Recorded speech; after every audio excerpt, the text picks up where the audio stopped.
मेरे बिल्कुल सामने अक्खां दे मेरे बिल्कुल अक्खां दे सामने सारा कुछ होया वा ओने आम कुट मार करके ओने करंटी था अंगां ते लाता ओने कोई गलबात नहीं सी होई हैगी असीं तां पए सीगे कंधां टप के साडे कोले रात नूं 11-12 बजे आ गए ने ते सानू दोनों नूं चुक के थाने च ले गए कुट मार करके ते मैं अड्डू अड्डी लाके कमरे च मेरी धी दे जबरदस्त करंट लगाया गया। बहुत औखे दिन कड्ढे आ घरों बेघर होए हुए आ ते साडे पल्ले च कख नहीं लिया इस मेरी धी हौली हौली उस टाइम जिस वेले साडे ते जो जुल्म कीता 15-16 साल दी सीगी जेहड़ी मंजे ते पै के 16 साल अपनियां हड्डियां रगड़ के मेरे कोलों दुनिया तो चली गई है। मैनू पता ते मेरी धी नू पता कि मैं उसनू किवें भुखी ते आई नू मंजे ते पै दे के सारा कुछ करवाउंदी सीगी। दूसरी गड्डी 'च इन्हां ने मैनू धक्के नाल सिੱਟਿਆ गड्डी 'ਚ मेरे मूँह ते कपड़ा लपेटिया और मैनू ये एक टॉर्चर घर लै गए जिहड़ा कि असीं बाहर 'ਚ जिहड़ा पता कीता ਉਹ ਇੱਥੇ ਪਿੰਡ ਸਵੱਦੀ ਆ ਸਵੱਦੀ ਦੇ ਕੋਲੇ ਬਾਹਰ ਖੇਤਾਂ 'ਚ ਟੌਰਚਰ ਘਰ ਬਣਾਇਆ ਗਿਆ। ਉੱਥੇ ਇਹਨਾਂ ਨੇ ਮੇਰੀ ਬਹੁਤ ਦੁਰਦਸ਼ਾ ਕੀਤੀ। ਸਵੇਰ ਨੂੰ ਜਦੋਂ ਇਹ ਥਾਣੇ ਲੈ ਕੇ ਆਏ ਮੈਨੂੰ ਕੋਈ ਪਤਾ ਨਹੀਂ ਵੀ ਕਿੱਦਾਂ ਥਾਣੇ ਲੈ ਕੇ ਆਏ ਕੀ ਕੀਤਾ ਕੀ ਨਹੀਂ ਕੀਤਾ। ਮੈਂ ਚੁੱਪ ਰਹੀ। ਮੈਂ ਕਿਸ ਤਰ੍ਹਾਂ ਆਪਣੇ ਪਰਿਵਾਰ ਨੂੰ ਦੱਸਾਂ ਕੀ ਗੱਲ ਦੱਸਾਂ।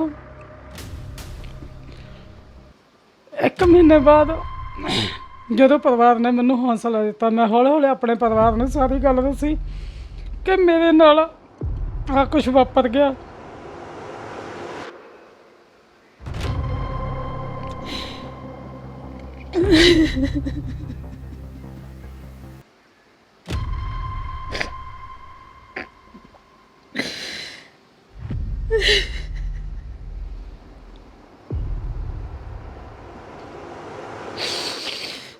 ਜਦੋਂ 1 ਮਹੀਨੇ ਬਾਅਦ ਮੈਂ ਸਾਰੀ ਗੱਲ ਦੱਸੀ ਸਰਦਾਰ ਜੀ 5-7 दिन गुमसुम हफ्ता 10 दिन तक गुमसुम ही रही कुछ नहीं पता। चिट्ठियां भी लिखतियां तां भी गुमसुम सी। हौली हौली मतलब बोलन चलन की गलबात आई तां पर दिमाग ते कह के भी बोझ ਜਾਂ ਸਰੀਰ ਉਹਦੇ ਦਿਮਾਗ ਨੂੰ ਸਿਰ ਨੂੰ ਕਰੰਟ ਇੰਨਾ ਲੱਗ ਗਿਆ ਕਿ ਨਾੜਾਂ ਹੌਲੀ ਹੌਲੀ ਮਰਦੀਆਂ ਸਾਲ 2 ਸਾਲਾਂ ਬਾਅਦ ਤਾਂ ਉਹ ਮੰਜੇ ਤੇ 3 ਸਾਲਾਂ ਬਾਅਦ ਡਿੱਗ ਪਈ। ਹੁਣ ਤੁਸੀਂ ਹੈਰਾਨ ਹੋਵੋਗੇ ਵੀ ਥਾਣਾ ਹੀ ਹੈ ਨਹੀਂਗਾ ਕਾਗਜ਼ਾਂ ਦੇ ਵਿੱਚ 2 ਨੰਬਰ 'ਚ ਥਾਣਾ ਚੱਲੀ ਜਾਂਦਾ ਤੇ ਉਹਦਾ SHO ਉਹ ਵੀ 2 ਨੰਬਰ ਦੇ ਵਿੱਚ ਕੰਮ ਕਰੀ ਜਾਂਦਾ। ਅਦਾਲਤਾਂ ਦੇ ਵਿੱਚ ਉਹ ਪਰਚੇ ਦਰਜ ਕਰਕੇ ਗਵਾਹੀਆਂ ਦੇਈ ਜਾਂਦਾ ਵਾ। ਅਦਾਲਤਾਂ ਦੇ ਵਿੱਚ ਉਹ ਪੇਸ਼ ਹੁੰਦਾ ਕਿ ਮੈਂ SHO ਕਿੱਥੋਂ ਦਾ ਥਾਣਾ ਸਿਟੀ ਜਗਰਾਉਂ ਦਾ ਤੇ ਥਾਣਾ ਸਿਟੀ ਹੈ ਹੀ ਨਹੀਂ। ਆਪਾਂ ਪੰਜਾਬ ਪੁਲਿਸ ਦੀ ਗੱਲ ਕਰਦੇ ਹਾਂ ਜਿੱਥੇ ਬਹੁਤ ਸਾਰੇ ਅਫਸਰ ਚੰਗੇ ਵੀ ਨੇ ਬਹੁਤ ਸਾਰੇ ਅਫਸਰਾਂ ਨੂੰ ਅਸੀਂ ਅੱਖੀਂ ਵੀ ਦੇਖਿਆ ਕਿ ਜਿਵੇਂ ਗਰਮੀਆਂ ਦੇ ਦਿਨ ਨੇ ਤਿੱਖੜ ਦੁਪਹਿਰੇ ਕੋਈ ਰਸਤੇ ਦੇ ਵਿੱਚ ਬਜ਼ੁਰਗ ਖੜਾ ਤਾਂ ਉਹਨੂੰ ਗੱਡੀ ਰੋਕ ਕੇ ਆਪ ਗੱਡੀ 'ਚ ਵੀ ਬਿਠਾ ਲੈਂਦੇ ਨੇ ਲਿਫਟ ਵੀ ਦੇ ਦਿੰਦੇ ਨੇ। ਅਜਿਹੇ ਵੀ ਅਫਸਰ ਹੈਗੇ ਨੇ ਤੇ ਅਜਿਹੇ ਵੀ ਅਫਸਰ ਹੈਗੇ ਨੇ ਜਿਨ੍ਹਾਂ ਨੇ ਸਾਰੇ ਮਹਿਕਮੇ ਨੂੰ ਬਦਨਾਮ ਕਰ ਦਿੱਤਾ ਵੀ ਲੋਕਾਂ ਦਾ ਪੰਜਾਬ ਪੁਲਿਸ ਦੇ ਉੱਪਰ ਵਿਸ਼ਵਾਸ ਹੀ ਨਹੀਂ ਰਿਹਾ। ਇਹੋ ਜਿਹੀਆਂ ਕਰਤੂਤਾਂ ਵੀ ਉਹਨਾਂ ਨੇ ਕੀਤੀਆਂ ਨੇ ਜਿਹਦੀਆਂ ਬੜੀਆਂ ਮਿਸਾਲਾਂ ਦਿੱਤੀਆਂ ਜਾ ਸਕਦੀਆਂ ਨੇ ਕਾਲੇ ਦੌਰ ਦੇ ਵਿੱਚੋਂ ਮੌਜੂਦਾ ਸਮੇਂ ਦੇ ਵਿੱਚ ਤੇ ਆਉਣ ਵਾਲੇ ਸਮੇਂ ਦੇ ਵਿੱਚ ਵੀ ਇਹੋ ਜਿਹੀਆਂ ਗੱਲਾਂ ਉੱਠਦੀਆਂ ਰਹਿਣਗੀਆਂ। ਤੁਹਾਨੂੰ ਯਾਦ ਹੋਣਾ ਪਿੱਛੇ ਜੇ SSP ਸੰਦੀਪ ਗਰਗ ਜੀ ਨੇ ਮਾफ़ ਕਰਨਾ ਸੰਦੀਪ ਗੋਇਲ ਜੀ ਨੇ ਇੱਕ ਸਪੀਚ ਵੀ ਦਿੱਤੀ ਸੀ। ਉਹਦੇ ਵਿੱਚ ਨਸ਼ਿਆਂ ਦੇ ਖਿਲਾਫ ਗੱਲ ਕਰਦੇ ਉਹਨਾਂ ਨੇ ਪੁਲਿਸ ਪ੍ਰਸ਼ਾਸਨ ਦੇ ਉੱਪਰ ਪੁਲਿਸ ਅਫਸਰਾਂ ਦੇ ਉੱਪਰ ਪੁਲਿਸ ਤੰਤਰ ਦੇ ਉੱਪਰ ਕਿਹੋ ਜਿਹੇ ਸਵਾਲ ਚੱਕੇ ਸੀ ਉਹ ਤੁਹਾਨੂੰ ਬਾਖੂਬੀ ਯਾਦ ਹੋਣੇ ਨੇ। ਉਹਨਾਂ ਨੇ ਇੱਕ ਗੱਲ ਬੜੀ ਵਧੀਆ ਕਹੀ ਸੀ ਕਿ ਲੋਕ ਸ਼ਿਕਾਇਤਾਂ ਲੈ ਕੇ ਤੁਹਾਡੇ ਕੋਲ ਆਉਂਦੇ ਨੇ ਤੇ ਤੁਸੀਂ ਅੱਗੋਂ ਇਹ ਕਹਿ ਦਿੰਦੇ ਹੋ ਵੀ ਤੁਸੀਂ ਬੰਦਾ ਫੜ ਕੇ ਸਾਨੂੰ ਫੜਾ ਦਿਓ। ਤਾਂ ਉਹਨਾਂ ਨੇ ਇੱਕ ਗੱਲ ਕਹੀ ਸੀ SSP ਸਾਹਿਬ ਨੇ ਕਿ ਤੁਸੀਂ ਫਿਰ ਕੀ ਕਰਦੇ ਹੋ ਜੇ ਬੰਦੇ ਲੋਕਾਂ ਨੇ ਫੜ ਕੇ ਫੜਾਉਣੇ ਤਾਂ ਪੁਲਿਸ ਕੀ ਕਰਦੀ ਹੈ। ਸੋ ਇਹ ਚੀਜ਼ਾਂ ਬੜੀਆਂ ਸਾਡੇ ਸਾਹਮਣੇ ਨੇ। ਇੱਥੇ ਬਹੁਤ ਮੁੰਡੇ ਮਾਰ ਖਪਾ ਕੇ ਜਿਨ੍ਹਾਂ ਦਾ ਕੋਈ ਖੁਰਾ ਖੁਰਦ ਨਹੀਂ ਲੱਭਿਆ ਲਾਸ਼ਾਂ ਨਹੀਂ ਲੱਭੀਆਂ ਕਾਲੇ ਦੌਰ ਦੇ ਵਿੱਚ ਇਦਾਂ ਕੁਝ ਹੋਇਆ। ਹਾਲਾਂਕਿ ਪੁਲਿਸ ਵਾਲੇ ਵੀ ਜਿਹੜੇ ਸੀ ਬਹੁਤ ਉਹਨਾਂ ਦੀਆਂ ਜਾਨਾਂ ਗਈਆਂ ਨੇ, ਉਹਨਾਂ ਦੇ ਪਰਿਵਾਰ ਵੀ ਜਿਹੜੇ ਨੇ ਬੜੇ ਇਫੈਕਟਡ ਹੋਏ ਨੇ ਉਸ ਦੌਰ ਦੇ ਵਿੱਚ। ਨਜਾਇਜ਼ ਜਾਇਜ਼ ਸਾਰਾ ਕੁਝ ਇੱਥੇ ਹੋਇਆ। ਜਸਵੰਤ ਸਿੰਘ ਖਾਲੜਾ ਦੀ ਆਪਾਂ ਉਦਾਹਰਣ ਲੈ ਸਕਦੇ ਹਾਂ। ਹਿਊਮਨ ਰਾਈਟਸ ਐਕਟਿਵਿਸਟ ਸੀ ਜਿਹੜੇ, ਜਿਨ੍ਹਾਂ ਨੂੰ ਘਰੋਂ ਚੱਕ ਕੇ ਮਾਰ ਦਿੱਤਾ ਗਿਆ। ਸੋ ਇਹ ਬਹੁਤ ਸਾਰੀਆਂ ਮਿਸਾਲਾਂ ਜਿਹੜੀਆਂ ਨੇ। ਔਰ ਮੈਂ ਨਾਲ ਇਹ ਵੀ ਕਹਿ ਰਿਹਾ ਕਿ ਬਹੁਤ ਛੋਟੀ ਛੋਟੀ ਉਮਰ ਦੇ ਪੁਲਿਸ ਮੁਲਾਜ਼ਮ ਵੀ ਜਿਹੜੇ ਉਸ ਦੌਰ ਦੇ ਵਿੱਚ ਮਾਰੇ ਗਏ, ਜਿਨ੍ਹਾਂ ਦੇ ਪਰਿਵਾਰ ਜਿਹੜੇ ਸੀ ਉਜੜੇ ਪੁਲਿਸ ਵਾਲਿਆਂ ਦੇ ਵੀ। ਇਹ ਬਹੁਤ ਮਾੜਾ ਹੋਇਆ। ਲੇਕਿਨ ਬਹੁਤ ਹੱਦ ਤੱਕ ਜਿਹੜੀ ਜਨਤਾ ਆ ਉਹ ਪੁਲਿਸ ਤੋਂ ਦੁਖੀ ਆ। ਅੱਜ ਇਹੋ ਜਿਹੀ ਕਹਾਣੀ, ਇਹੋ ਜਿਹੀ ਸੱਚੀ ਕਹਾਣੀ ਤੁਹਾਡੇ ਕੋਲ ਲੈ ਕੇ ਰੂਬਰੂ ਹੋ ਰਹੇ ਆ, ਜਿਹਨੂੰ ਸੁਣ ਕੇ ਦੇਖ ਕੇ ਇਉਂ ਲੱਗਦਾ ਕਿ ਜਿਨ੍ਹਾਂ ਲੋਕਾਂ ਨੇ 1984 ਦੇ ਨਾਲ ਸੰਬੰਧਿਤ ਜਿਹੜਾ ਦੌਰ ਸੀ ਅੱਤਵਾਦ ਦਾ, ਟੈਰਰਿਜ਼ਮ ਦਾ ਜਾਂ ਖਾੜਕੂਵਾਦ ਦਾ, ਕਈ ਤਰੀਕੇ ਦੇ ਨਾਮ ਉਸ ਦੌਰ ਨੂੰ ਦਿੱਤੇ ਜਾਂਦੇ ਨੇ। ਉਹ ਦੌਰ ਜਿਨ੍ਹਾਂ ਨੇ ਨਹੀਂ ਦੇਖਿਆ ਤਾਂ ਉਹ ਦੌਰ ਬੰਦੇ ਅੱਜ ਇਸ ਪਰਿਵਾਰ ਨੂੰ ਮਿਲ ਕੇ ਦੇਖ ਸਕਦੇ ਨੇ। ਮੇਰੇ ਨਾਲ ਬੈਠੇ ਨੇ ਸਰਦਾਰ ਇਕਬਾਲ ਸਿੰਘ ਜੀ। ਸੋ ਸਰ, ਜਿਵੇਂ ਇੱਕ ਤੁਹਾਡਾ ਇਲਜ਼ਾਮ ਆ SHO ਗੁਰਿੰਦਰ ਸਿੰਘ ਬਲ, ਜਿਹੜੇ ਇੱਥੇ ਉਸ ਸਮੇਂ SHO ਸੀ। ਬਿਲਕੁਲ। ਤੁਹਾਡਾ ਇਲਜ਼ਾਮ ਆ ਕਿ ਤੁਹਾਨੂੰ ਉਹਨਾਂ ਨੇ ਝੂਠੇ ਕੇਸ ਦੇ ਵਿੱਚ ਫਸਾ ਕੇ ਹਰਾਸ ਕੀਤਾ, ਔਰ ਅੱਜ ਤੁਹਾਡਾ ਪਰਿਵਾਰ ਉੱਥੇ ਭੁੱਖ ਹੜਤਾਲ 'ਤੇ ਬੈਠਾ ਆ ਜਗਰਾਓਂ ਸਿਟੀ ਜਿਹੜਾ ਥਾਣਾ ਹੈ ਉਹਦੇ ਬਾਹਰ। ਇਹ ਕਹਾਣੀ ਕਿੱਥੋਂ ਸ਼ੁਰੂ ਹੋਈ? ਕਿਉਂਕਿ ਪੁਲਿਸ ਦਾ ਇੱਕ ਆਪਣਾ ਵੀ ਪੱਖ ਹੋਏਗਾ, ਉਹ ਕਹਿਣਗੇ ਵੀ ਅਸੀਂ ਸੱਚੇ ਕੇਸ 'ਚ ਫਸਾਇਆ, ਬਿਲਕੁਲ ਅਸੀਂ ਜਾਇਜ਼ ਫੜਿਆ, ਤੁਸੀਂ ਕਹਿ ਰਹੇ ਹੋ ਵੀ ਨਜਾਇਜ਼ ਫੜਿਆ।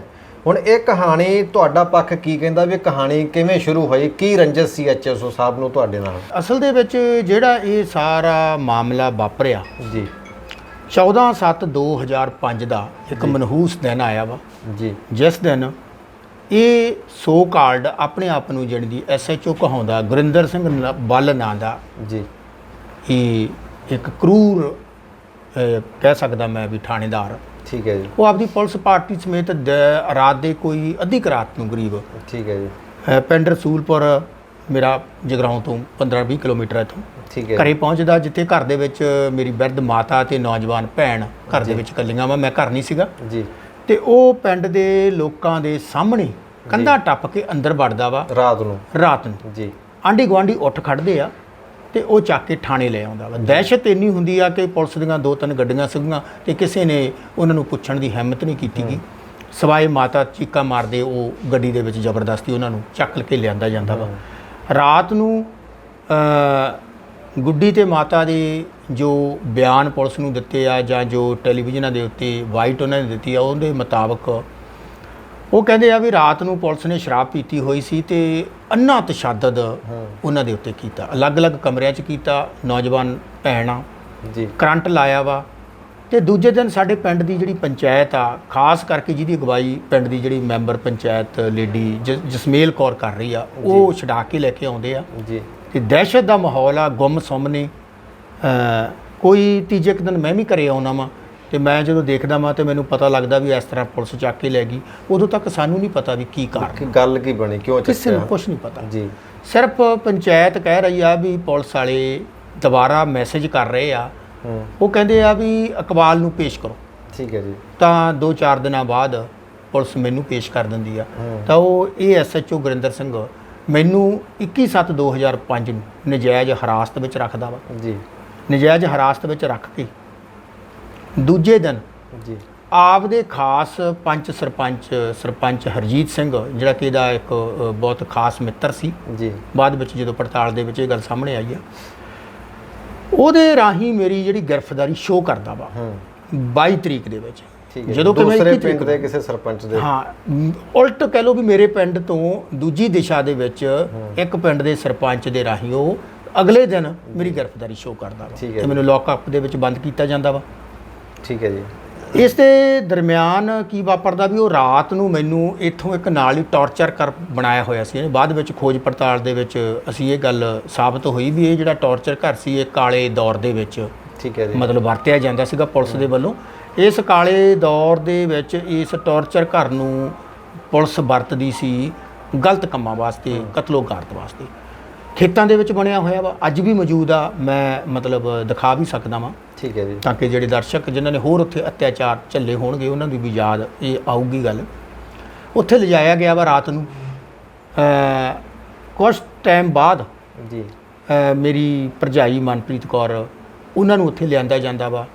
ਰਿਸ਼ਵਤ ਦੀ ਮੰਗ ਕੀਤੀ ਜਾਂਦੀ ਆ। ਮੌਕੇ ਮਤਲਬ ਦਾ ਤੁਹਾਡੇ ਸਾਹਮਣੇ ਤੁਹਾਡੀ ਭਰਜਾਈ ਨੂੰ ਉੱਥੇ ਬਿਲਕੁਲ ਲਿਆਂਦੇ? ਉਸ ਟੌਰਚਰ ਘਰ ਦੇ ਵਿੱਚ ਲਿਆਂਦਾ ਜਾਂਦਾ ਵਾ। ਜੀ ਉਹ ਵੀ ਬੜੇ ਸਹਿਮੇ ਹੋਏ ਤੇ ਦਹਿਸ਼ਤ ਦੇ ਮਾਹੌਲ ਦੇ ਵਿੱਚ ਸੀ। ਉਸ ਟਾਈਮ ਦਾ ਐਸਐਸਪੀ ਰਜੀਵ ਅਹੀਰ ਤੇ ਉਸ ਟਾਈਮ ਦਾ ਡੀਐਸਪੀ ਗੁਰਜੀਤ ਸਿੰਘ ਰਮਾਣਾ ਉਹ ਮੌਕੇ ਤੇ ਆਉਂਦੇ ਆ।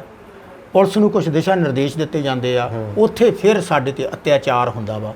ਤਾਂ ਦੂਜੇ ਦਿਨ ਉਸ ਅਤਿਆਚਾਰ ਤੋਂ ਬਾਅਦ ਪੁਲਿਸ ਸਾਨੂੰ ਕੋਈ ਮਾਰਨਿੰਗ ਟਾਈਮ ਅਲੱਗ-ਅਲੱਗ ਮਤਲਬ ਮੈਨੂੰ ਪਹਿਲਾਂ ਉਹਨਾਂ ਨੂੰ ਬਾਅਦ ਵਿੱਚ ਥਾਣੇ ਦੇ ਵਿੱਚ ਬੰਦ ਕਰਦੀ ਆ।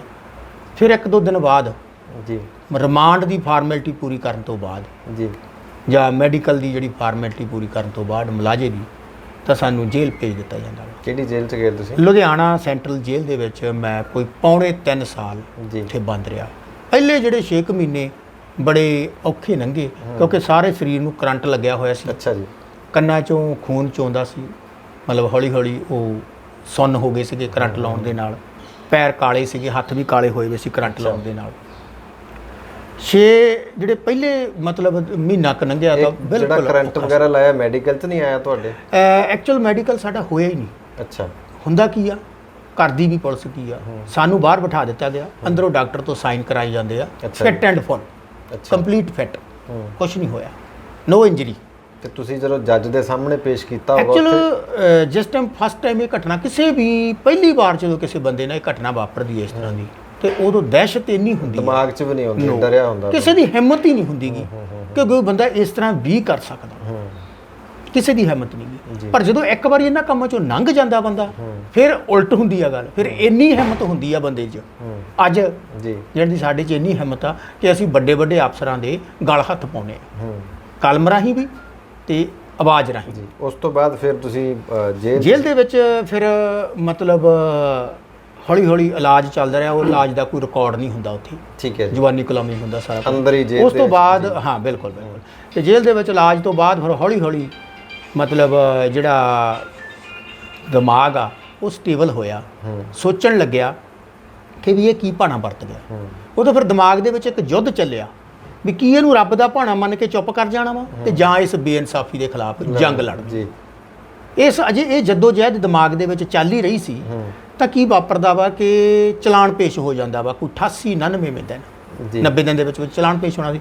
ਚਲਾਨ ਦੇ ਵਿੱਚ ਕੀ ਲਿਖਿਆ ਹੋਇਆ ਵਾ ਕਿ ਇਕਬਾਲ ਸਿੰਘ ਜਣਦੀ ਮੇਰੀ ਗ੍ਰਿਫਤਾਰੀ ਦੀ ਸੂਚਨਾ ਮੇਰੇ ਪਿਤਾ ਮਲਕੀਤ ਸਿੰਘ ਨੂੰ ਦਿੱਤੀ ਜਾਂਦੀ ਹੈ। ਅੱਛਾ ਜੀ। ਮਲਕੀਤ ਸਿੰਘ ਜਿਹੜੇ ਮੇਰੇ ਫਾਦਰ ਸਾਹਿਬ ਜਿਨ੍ਹਾਂ ਦੀ ਮੌਤ 6/6/94 ਨੂੰ ਹੋ ਚੁੱਕੀ ਆ, ਜਣੀ ਦੀ ਉਹ 11 ਸਾਲ ਪਹਿਲਾਂ। ਮਤਲਬ ਤੁਹਾਡੀ ਗ੍ਰਿਫਤਾਰੀ ਤੁਹਾਡੇ ਫਾਦਰ ਸਾਹਿਬ ਦੇ ਥਰੂ ਸ਼ੋਅ ਕੀਤੀ ਜਾ ਰਹੀ ਹੈ, ਲੇਕਿਨ ਜਦ ਕਿ ਸੱਚਾਈ ਇਹ ਹੈ ਵੀ ਤੁਹਾਡੇ ਫਾਦਰ ਸਾਹਿਬ ਦੀ ਡੈਥ 11 ਸਾਲ ਪਹਿਲਾਂ ਹੋ ਚੁੱਕੀ ਹੈ। ਉਹਨਾਂ ਦਾ ਕੋਈ ਡੈਥ ਸਰਟੀਫਿਕੇਟ? ਬਿਲਕੁਲ ਆ ਉਹਨਾਂ ਦਾ ਡੈਥ ਸਰਟੀਫਿਕੇਟ ਆ ਜੀ।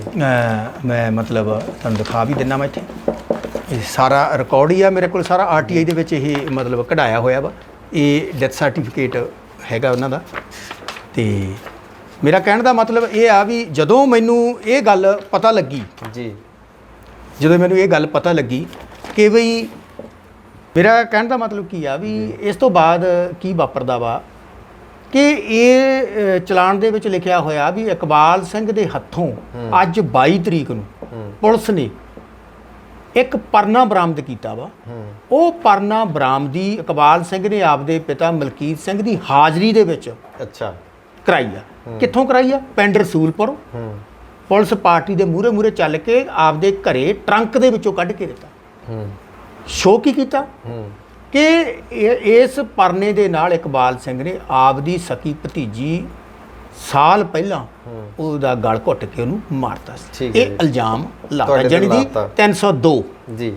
ਉਸ ਤੋਂ ਬਾਅਦ ਕੀ ਵਾਪਰਦਾ ਵਾ ਕਿ ਜਦੋਂ ਮੈਂ ਇਹ ਗੱਲ ਪੜ੍ਹੀ ਤਾਂ ਮੇਰੇ ਮਨ ਨੂੰ ਇਹ ਇੱਕਦਮ ਲੱਗਿਆ ਕਿ ਵੀ ਘੋਰ ਅਨਿਆਮ ਆ ਤੇ ਇਸ ਅਨਿਆਂ ਦੇ ਖਿਲਾਫ ਲੜਨਾ ਚਾਹੀਦਾ ਜੀ।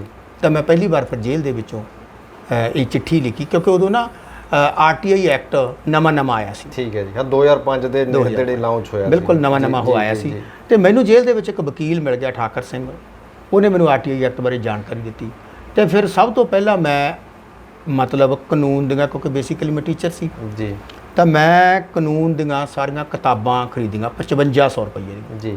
ਸਾਰੀਆਂ ਪੜ੍ਹੀਆਂ ਜੀ। ਪੜ੍ਹ ਕੇ ਫਿਰ ਮੈਂ ਚਿੱਠੀਆਂ ਲਿਖਣੀਆਂ ਸ਼ੁਰੂ ਕਰਤੀਆਂ ਹਰ ਰੋਜ਼ ਮੈਂ 10-15 ਚਿੱਠੀਆਂ ਲਿਖਦਾ ਸੀ ਜੀ। ਤੇ ਹਰ ਰੋਜ਼ 10-15 ਚਿੱਠੀਆਂ ਮੇਰੀਆਂ ਡਾਕ 'ਚ ਜਵਾਬ ਆਉਂਦਾ ਅੱਛਾ ਸੀ। ਜੀ। ਵੱਡੇ ਵੱਡੇ ਅਫਸਰ, ਕਿਉਂਕਿ ਆਰਟੀਆਈ ਇੱਕ ਨਵਾਂ ਆਇਆ ਸੀ, ਤੇ ਵੱਡੇ ਵੱਡੇ ਅਫਸਰ ਉੱਥੇ ਪਰ ਮੈਨੂੰ ਜਵਾਬ ਦੇਣ ਆਉਂਦੇ ਦੇਣ ਲੱਗ ਪੈਂਦੇ ਸੀ। ਦੇਣ ਲੱਗ ਆ ਜਿੰਨਾ ਰਿਕਾਰਡ ਮਤਲਬ ਤੁਸੀਂ ਦੇਖ ਰਹੇ ਹੋ, ਇਹ ਅਥੈਂਟੀਕੇਟਡ ਰਿਕਾਰਡ, ਇਹ ਸਾਰਾ ਮੇਰਾ ਆਰਟੀਆਈ ਦੇ ਵਿੱਚ ਤਹਿਤ ਆਇਆ ਹੋਇਆ। ਕਢਾਇਆ। ਠੀਕ ਹੈ। ਅੱਜ ਤੱਕ ਕੋਈ 35,000 ਚਿੱਠੀਆਂ ਮੈਂ ਲਿਖ ਚੁੱਕਿਆ। 35,000 ਦੇ ਵਿੱਚੋਂ ਕਿੰਨਾ ਕੁ ਜਵਾਬ ਆਏ ਤੁਹਾਨੂੰ? ਬਹੁਤ ਸਾਰੇ ਜਵਾਬ ਆਏ, ਆਲਮੋਸਟ 35,000 ਹੀ ਜਵਾਬ ਆ ਗਿਆ। ਬਿਲਕੁਲ ਬਹੁਤ ਜਵਾਬ ਮਤਲਬ ਆਇਆ, ਅਥੈਂਟੀਕੇਟਡ ਰਿਕਾਰਡ ਆਇਆ, ਉਹ ਸਾਰਾ ਮੇਰੇ ਕੋਲੇ ਆ। ਬੜੀ ਵੱਡੀ ਆਪਣੇ ਆਪ ਦੇ ਵਿੱਚ ਹੀ ਬੜਾ ਵੱਡਾ ਰਿਕਾਰਡ ਆ ਮੈਂ ਜੇਲ੍ਹ ਦੇ ਵਿੱਚ ਬੈਠੇ ਨੇ ਕੋਈ 10,000 ਚਿੱਠੀਆਂ ਲਿਖਤੀਆਂ। ਓਏ ਹੋਏ। ਇੱਕ ਗੱਲ ਨੂੰ ਮੈਂ ਪੁਲਿਸ ਦੀ ਨੂੰ ਝੂਠਾ ਸਾਬਤ ਕੀਤਾ, ਇੱਕ ਗੱਲ ਨੂੰ। ਜੀ। ਇਹ ਸਾਰੇ ਜਿਹੜੀਆਂ ਮਤਲਬ ਚਿੱਠੀਆਂ ਦੇ ਵਿੱਚ ਜੋ ਗੱਲ ਨਿਕਲ ਕੇ ਸਾਹਮਣੇ ਆਉਂਦੀ ਆ, ਜੀ। ਉਹ ਇਹ ਆਉਂਦੀ ਆ ਕਿ ਪੁਲਿਸ ਨੇ ਇੱਕ ਫਰਜ਼ੀ ਸਟੋਰੀ ਬਣਾਈ ਆ, ਜਿਹੜੀ ਕਿ ਮੇਰੇ ਮਤਲਬ ਭਰਜਾਈ ਨੂੰ ਇਹਦੇ ਵਿੱਚ ਇਨਵੋਲਵ ਕੀਤਾ, ਕਿਉਂਕਿ ਕੇਸ ਆ ਜਿਹੜਾ ਉਹ ਸਾਡੇ ਤੇ ਪਾਇਆ ਗਿਆ ਜੀ। 302 ਦਾ, ਮੇਰੇ ਤੇ ਮੇਰੀ ਭਰਜਾਈ ਤੇ ਇੱਕ ਅਨਨੋਨ ਪਰਸਨ ਸੀ। ਜੀ। ਇੱਕ ਮਤਲਬ ਇੱਕ ਸਟੋਰੀ ਬਣਾਈ ਗਈ ਕਿ ਇਹਨਾਂ ਨੇ ਮੇਰੀ ਜਿਹੜੀ ਭਤੀਜੀ ਜਿਹੜੀ 14 ਉਦੋਂ ਮਤਲਬ ਸਾਲ ਪਹਿਲਾਂ ਤੁਹਾਡੀ ਘਰ ਦੇ ਵਿੱਚ- ਗ੍ਰਿਫਤਾਰੀ ਤੋਂ ਪਹਿਲਾਂ ਇੱਕ ਗ੍ਰਿਫਤਾਰੀ ਸਾਲ ਤੋਂ ਪਹਿਲਾਂ ਇੱਕ ਸਾਲ ਪਹਿਲਾਂ ਹਾਂਜੀ। ਮਤਲਬ ਘਰ ਦੇ ਵਿੱਚ ਉਹ ਮੌਤ ਹੋ ਗਈ ਸੀਗੀ, 14-15 ਸਾਲ ਦੀ ਸੀਗੀ। ਉਹਨੂੰ ਮਤਲਬ ਕਤਲ ਦਾ ਰੂਪ ਜਿਹੜਾ ਉਹ ਦੇ ਦਿੱਤਾ ਗਿਆ। ਜੀ। ਉਹਦੇ ਵਿੱਚ ਇਹ 2 ਬੰਦੇ ਗਵਾਹ ਬਣਾ ਲਏ, ਇੱਕ ਇਹ ਸਰਪੰਚ, ਇੱਕ ਉਹਦਾ ਹੀ ਮੈਂਬਰ ਪੰਚਾਇਤ ਜਿਹਦੇ ਘਰੇ ਜਿਹੜਾ ਚੌਂਕੀ ਇੰਚਾਰਜ ਜਿਹਦੇ ਤੇ ਹੁਣ ਪਰਚਾ ਹੋਇਆ ਵਾ, ਜੀ। ਉਹਦੇ ਘਰੇ ਰਹਿੰਦਾ ਹੁੰਦਾ ਸੀ। ਜੀ। ਉਹਨੂੰ ਗਵਾਹ ਬਣਾ ਲਿਆ। ਉਹ ਗਵਾਹ ਉਹ ਕੀ ਕਹਿ ਰਿਹਾ ਕਿ ਮੈਂ 31/7/2004 ਨੂੰ ਇਹ ਇਹਨਾਂ ਦੇ ਘਰ ਦੇ ਮੂਹਰ ਦੀ ਲੰਘਿਆ ਜਾਂਦਾ ਸੀ ਸਵੇਰ ਤੜਕੇ 5-6 ਵਜੇ, ਤਾਂ ਇਹ ਦਿਓਰ ਭਰਜਾਈ ਵਿਹੜੇ 'ਚ ਖੜੇ ਉੱਚੀ ਉੱਚੀ ਗੱਲਾਂ ਕਰਦੇ ਸੀ ਬਈ ਅੱਜ ਤੂੰ ਮੇਰੇ ਜਾਣ ਤੋਂ ਬਾਅਦ, ਸਾਡੇ ਜਾਣ ਤੋਂ ਬਾਅਦ ਤੇ ਤੂੰ ਕੁੜੀ ਮਾਰਤੀ। ਬੜੀ ਹੈਰਾਨੀ ਵਾਲੀ ਗੱਲ। ਤੁਹਾਡੀ ਭਰਜਾਈ, ਉਹਨਾਂ ਦੇ ਕਹਿਣ ਮੁਤਾਬਕ ਤੁਹਾਡੀ ਭਰਜਾਈ ਤੁਹਾਨੂੰ ਕਹਿ ਰਹੀ ਮੈਨੂੰ ਹੈ, ਮਤਲਬ ਆਰਡਰ ਕਰ ਰਹੇ ਜਾਂ ਕਹਿੰਦੇ ਵੀ ਚਾਚੇ ਡਾਇਰੈਕਟ ਕਰ ਰਹੇ ਆ, ਹਾਂ ਮਤਲਬ ਕਹਿ ਰਹੇ ਆ ਕਿ ਅਸੀਂ ਚਲੇ ਜਾਵਾਂਗੇ ਤੇ ਤੂੰ ਮਗਰੋਂ ਆ ਕੰਮ ਕਰਦੀ। ਉਸ ਟਾਈਮ ਘਰ ਦੇ ਵਿੱਚ ਉਹ ਕੁੜੀ ਵੀ ਸੁੱਤੀ ਪਈ ਆ ਤੇ ਘਰ ਦੇ ਹੋਰ 5-6 ਜੀ ਹੋਰ ਵੀ ਸੁੱਤੇ ਪਏ। ਉਹਨਾਂ ਨੂੰ ਕਿਸੇ ਨੂੰ ਨਹੀਂ ਇਹ ਗੱਲ ਸੁਣਦੀ ਗੀ। ਉਹ ਬਾਹਰ ਗੇਟ 'ਚ ਗਲੀ 'ਚ ਲੰਘੇ ਜਾਂਦੇ, ਮੈਂਬਰ ਨੂੰ ਸੁਣਦੀ ਆ, ਜਿਹੜਾ ਕਿ ਪਿੰਡ ਦਾ ਮੈਂਬਰ ਪੰਚਾਇਤ, ਉਹਨੇ ਬਿਆਨ ਉਹ ਵੀ ਦੂਸਰੇ ਪਿੰਡ ਦਾ, ਉਹ ਵੀ ਦੂਸਰੇ ਪਿੰਡ ਦਾ, ਜਿਹੜਾ ਕਦੇ ਮੈਂ ਉਹਨੂੰ ਨਹੀਂ ਜਾਣਦਾ, ਕਦੇ ਆਏ ਨਹੀਂ, ਕਦੇ ਗਏ ਨਹੀਂ। ਹਾਂਜੀ ਹਾਂਜੀ। ਇਹ ਮਤਲਬ ਸਰਪੰਚ ਦਾ ਜਿਹੜਾ ਉਹ ਦੋਸਤ, ਦੋਨੇ ਇਕੱਠੇ ਰਹਿੰਦੇ ਸੀ ਨਾ। ਜੀ ਜੀ ਜੀ। ਤੇ ਐਕਚੁਅਲ ਉਹ ਰੋਜ਼ ਉਹਨਾਂ ਦਾ SHO ਕੋਲੇ ਰੋਜ਼ ਦਾ ਜਾਣ ਆਉਣ ਸੀਗਾ। ਰੋਜ਼ੇ ਦੋਨੇ ਜਣੇ ਰਲ ਮਿਲ ਕੇ ਕੰਮ ਕਰਦੇ ਸੀਗੇ। ਪੁਲਿਸ ਨੂੰ ਨਜਾਇਜ਼ ਲੋਕਾਂ ਨੂੰ ਫੜਾਉਣਾ, ਛਡਾਉਣਾ, ਲੈ ਦੇ, ਹੋਰ ਪੁੱਠੇ ਸਿੱਧੇ ਕੰਮ ਸਾਰੇ ਕਰਦੇ ਸੀ। ਇਹ ਸਟੋਰੀ ਬਣਾ ਕੇ ਮਤਲਬ ਕੇਸ ਆ ਜਿਹੜਾ ਉਹ ਪਾਇਆ ਜਾਂਦਾ ਵਾ। ਪਰ RTI ਐਕਟ ਦੇ ਵਿੱਚ ਜੋ ਚਿੱਠੀਆਂ ਪਾ ਕੇ ਜੋ ਸੱਚਾਈ ਸਾਹਮਣੇ ਆਉਂਦੀ ਆ, ਤਾਂ ਉਹ ਇਹ ਆਉਂਦੀ ਆ ਕਿ ਸਾਲ ਭਰ ਗ੍ਰਿਫਤਾਰੀ ਘਟਨਾ ਤੋਂ ਗ੍ਰਿਫਤਾਰੀ ਤੱਕ ਜਿਹੜਾ ਸਾਲ ਭਰ ਆ, ਉਸ ਦੇ ਵਿੱਚ ਇਹ ਬੰਦਾ ਮੇਰੇ ਘਰ ਰਸੂਲਪੁਰ ਪਿੰਡ ਰੇਡਾਂ ਸ਼ੋਅ ਕਰਦਾ ਵਾ ਕਿ ਮੈਂ ਘਰੋਂ ਭਗੌੜਾ ਵਾਂ ਤੇ ਮੈਨੂੰ ਫੜਨ ਵਾਸਤੇ ਉਹਨੇ ਪੀਰੀਓਡਿਕਲੀ, ਮਤਲਬ ਜਿਹੜਾ ਸਾਲ ਇੱਕ ਬਾਅਦ ਉਹਨੇ ਕੇਸ ਪਾਇਆ, ਉਸ ਗੈਪ ਨੂੰ ਪੂਰਾ ਕਰਨ ਲਈ ਕਾਗਜ਼ਾਂ ਵਿੱਚ ਰੇਡਾਂ ਸ਼ੋਅ ਕੀਤੀਆਂ ਵਾ। ਮੈਂ ਤਾਂ ਇੰਨੀ ਤਰੀਕ ਨੂੰ ਰੇਡ ਪਾਈ। ਮੈਂ ਤੁਹਾਨੂੰ ਉਹ ਜਿਮਨੀ ਰਿਕਾਰਡ ਦਿਖਾਉਣਾ ਵਾ, ਜਿਹਨੂੰ ਅਸੀਂ ਕਾਗਜ਼ਾਂ ਦੇ ਵਿੱਚ ਲੀਗਲ ਭਾਸ਼ਾ ਦੇ ਵਿੱਚ ਜਿਮਨੀ ਰਿਕਾਰਡ ਕਿਹਾ ਜਾਂਦਾ, ਜਿਮਨੀ ਕਹਿ ਦਿੰਦੇ ਹਨ ਵੀ ਇਹ ਜਿਮਨੀਆਂ ਪਾਈਆਂ ਜਾਂਦੀਆਂ ਵਾ ਜੀ। ਆ ਦੇਖੋ, ਇਹ ਜਿਮਨੀ ਆ, ਇਹ ਜਿਮਨੀ ਨੰਬਰ 7 ਆ ਜੀ, ਇਹ ਜਿਮਨੀ ਨੰਬਰ 7 ਆ, ਇਹ ਜਿਮਨੀ ਰਿਕਾਰਡ ਆ। ਇਹ ਪੁਲਿਸ ਮਤਲਬ ਇਹ RTI ਦੇ ਵਿੱਚ ਅਟੈਸਟਡ ਕਾਪੀਆਂ, ਮੈਂ RTI ਦੇ ਵਿੱਚ ਇਹ ਜਿਮਨੀ ਦੇ ਵਿੱਚ ਕੀ ਹੈਗਾ ਵਾ, ਕਿਹੜੀ ਗੱਲ ਨਿਕਲ ਕੇ ਫਿਰ ਸੱਚਾਈ ਸਾਹਮਣੇ ਆਉਂਦੀ ਆ ਕਿ ਕੋਈ ਸਮਥਿੰਗ 36-37 ਰੇਡਾਂ ਘਰੇ ਸ਼ੋਅ ਕੀਤੀਆਂ ਪੀਰੀਓਡਿਕਲੀ 15-15 ਤੁਹਾਡੀ ਗ੍ਰਿਫਤਾਰੀ ਤੋਂ ਪਹਿਲਾਂ ਜਿਹੜੀਆਂ ਰੇਡਾਂ ਜਿਨ੍ਹਾਂ ਦਾ ਤੁਹਾਨੂੰ ਕੋਈ ਪਤਾ ਨਹੀਂ, ਪਤਾ ਹੀ। ਇਹ ਰੇਡਾਂ ਦੇ ਵਿੱਚ ਉਹ ਸ਼ੋਅ ਕਰਦਾ ਵਾ। ਅੱਧੀਆਂ ਰੇਡਾਂ ਉਹਨੇ ਸ਼ੋਅ ਕੀਤੀਆਂ ਸਰਕਾਰੀ ਜਿਪਸੀ ਤੇ, ਅੱਧੀਆਂ ਸ਼ੋਅ ਕੀਤੀਆਂ ਪ੍ਰਾਈਵੇਟ ਵਹੀਕਲ 'ਤੇ। ਠੀਕ ਹੈ ਜੀ।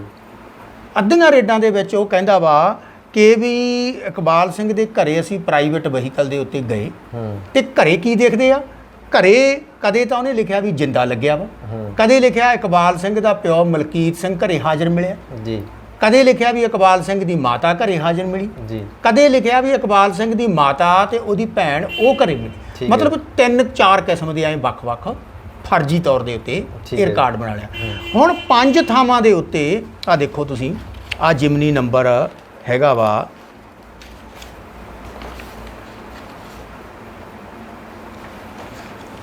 15/1/2005, ਜਿਮਨੀ ਨੰਬਰ 17। ਇਹਦੇ ਵਿੱਚ ਆ ਦੇਖੋ ਲਿਖਿਆ ਕਿ ਮੈਂ ਘਰੇ ਰੇਡ ਕੀਤਾ ਵਾ ਤਾਂ ਉੱਥੇ ਜਿੱਥੇ ਇਕਬਾਲ ਸਿੰਘ ਦਾ ਪਿਤਾ ਇਕੱਲਾ ਹੀ ਘਰ ਵਿੱਚ ਹਾਜ਼ਰ ਹੈ। ਇਹ ਕਿਹੜੀ ਤਰੀਕ ਨੂੰ, ਕਿਹੜੀ ਤਰੀਕ ਆ, SHO ਤਰੀਕ ਪਾਉਂਦਾ ਵਾ, ਚਲੋ ਥੱਲੇ ਤਾਂ ਲਿਖੀ ਨਹੀਂ, ਇਧਰਲੇ ਪਾਸੇ ਲਿਖੀ ਹੋਈ ਆ 15 ਜਨਵਰੀ 2005। ਤੇ ਫਾਦਰ ਸਾਹਿਬ ਦੀ ਜਿਹੜੀ ਮੌਤ ਆ ਉਹ ਆ ਡੈਥ ਸਰਟੀਫਿਕੇਟ ਆ, ਉਹ 6/6/94 ਨੂੰ ਹੋ ਚੁੱਕੀ ਆ। ਉਹ ਟੀਚਰ ਸੀਗੇ, ਉਹਨਾਂ ਦੀ ਜਗ੍ਹਾ ਤੇ ਮੈਂ ਨੌਕਰੀ ਕਰਦਾ ਵਾਂ। ਅੱਛਾ, ਉਹਨਾਂ ਦੀ ਜਗ੍ਹਾ ਤੇ ਮੈਂ ਨੌਕਰੀ ਕਰਦਾ ਵਾਂ। ਕਿਉਂਕਿ ਸਰਕਾਰ ਨੂੰ ਵੀ ਪਤਾ ਹੋਊਗਾ ਵੀ ਤੁਹਾਡੇ ਫਾਦਰ ਸਾਹਿਬ ਦੀ ਡੈਥ ਹੋ ਗਈ ਤਾਂ ਹੀ ਤੁਹਾਨੂੰ ਨੌਕਰੀ ਮਿਲੀ। ਮਤਲਬ ਇਹਨੂੰ ਨਹੀਂ ਪਤਾ। ਇੱਥੋਂ ਇਹ ਗੱਲ ਸਪਸ਼ਟ ਆ। ਇਹ ਇੱਕ ਵਾਰੀ ਨਹੀਂ, 5 ਵਾਰੀ ਇਹ ਦੇਖੋ, ਆ ਦੇਖੋ 5 ਥਾਵਾਂ ਤੇ ਇਹ ਗੱਲ ਕਹੀ ਆ ਨੇ ਵੀ ਇਕਬਾਲ ਸਿੰਘ ਦਾ ਪਿਓ ਮਲਕੀਤ ਸਿੰਘ ਘਰੇ ਹਾਜ਼ਰ ਮਿਲਿਆ। ਦੇਖੋ ਆ ਜਿਮਨੀ ਨੰਬਰ 25 ਆ, ਇਹ ਚੌਥੇ ਮਹੀਨੇ 2005। ਇਹਦੇ ਵਿੱਚ ਕਹਿੰਦਾ ਇਕਬਾਲ ਸਿੰਘ ਦਾ ਪਿਤਾ ਘਰ ਵਿੱਚ ਮਲਕੀਤ ਸਿੰਘ ਹਾਜ਼ਰ ਹੈ। ਮੇਰਾ ਕਹਿਣ ਦਾ ਮਤਲਬ ਕਿ ਵੀ ਇਹ ਸਾਰੇ ਦਾ ਸਾਰਾ ਜਿਹੜਾ ਫਰਜ਼ੀ ਰਿਕਾਰਡ ਆ ਜਿਹੜਾ ਉਹ ਬਣਾਇਆ ਗਿਆ। ਫਿਰ ਜਦੋਂ ਮੈਂ ਇਹ ਪੁੱਛ ਲਿਆ RTI ਦੇ ਵਿੱਚ ਕਿ ਵੀ ਇਹ ਜਿਹੜੀਆਂ ਰੇਡਾਂ ਕੀਤੀਆਂ ਇਹ ਤੂੰ ਕਾਹਦੇ ਤੇ ਕੀਤੀਆਂ, RTI ਦੇ ਵਿੱਚ ਸਾਨੂੰ ਪੁੱਛਣ ਦਾ ਅਧਿਕਾਰ। ਕਾਹਦੇ ਦੇ ਮਤਲਬ ਵੀ ਵਹੀਕਲ ਕਿਹੜਾ ਵੀ ਵਹੀਕਲ ਕਿਹੜਾ ਸੀ, ਕਿਉਂਕਿ ਉੱਥੇ ਲਿਖਿਆ ਵਾ ਬਾਸਵਾਰੀ ਪ੍ਰਾਈਵੇਟ ਵਹੀਕਲ ਤੇ ਬਾਸਵਾਰੀ ਸਰਕਾਰੀ ਜਿਪਸੀ।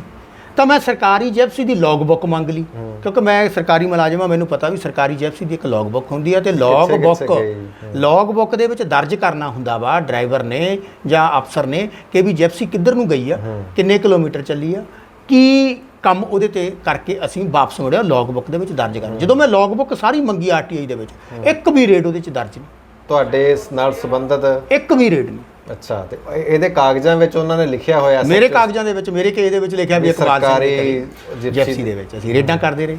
ਠੀਕ ਹੈ, ਉਹਦਾ ਜਿਪਸੀ ਨੰਬਰ ਪਾਇਆ ਸੀ ਉਹਨਾਂ ਨੇ? ਹਾਂ 145225। ਅੱਛਾ, 1452 ਥਾਣਾ ਸੀ। ਲੌਗ ਬੁੱਕ ਦੇ ਵਿੱਚ ਵੀ ਸੇਮ ਜਿਪਸੀ ਜਿਹੜਾ 1452 ਲੌਗ ਬੁੱਕ ਹੀ ਮੈਂ 1452 ਦੀ ਮੰਗੀ। ਕਿਉਂਕਿ ਵੀ ਜਿਹੜੇ ਬਾਕੀ ਵਹੀਕਲ ਆ ਉਹਦਾ ਤਾਲੁਕ ਨਹੀਂ, ਕਿਉਂਕਿ ਮੇਰੇ ਰਿਕਾਰਡ ਦੇ ਵਿੱਚ ਇਕੱਲਾ ਉਹੀ ਸੀ।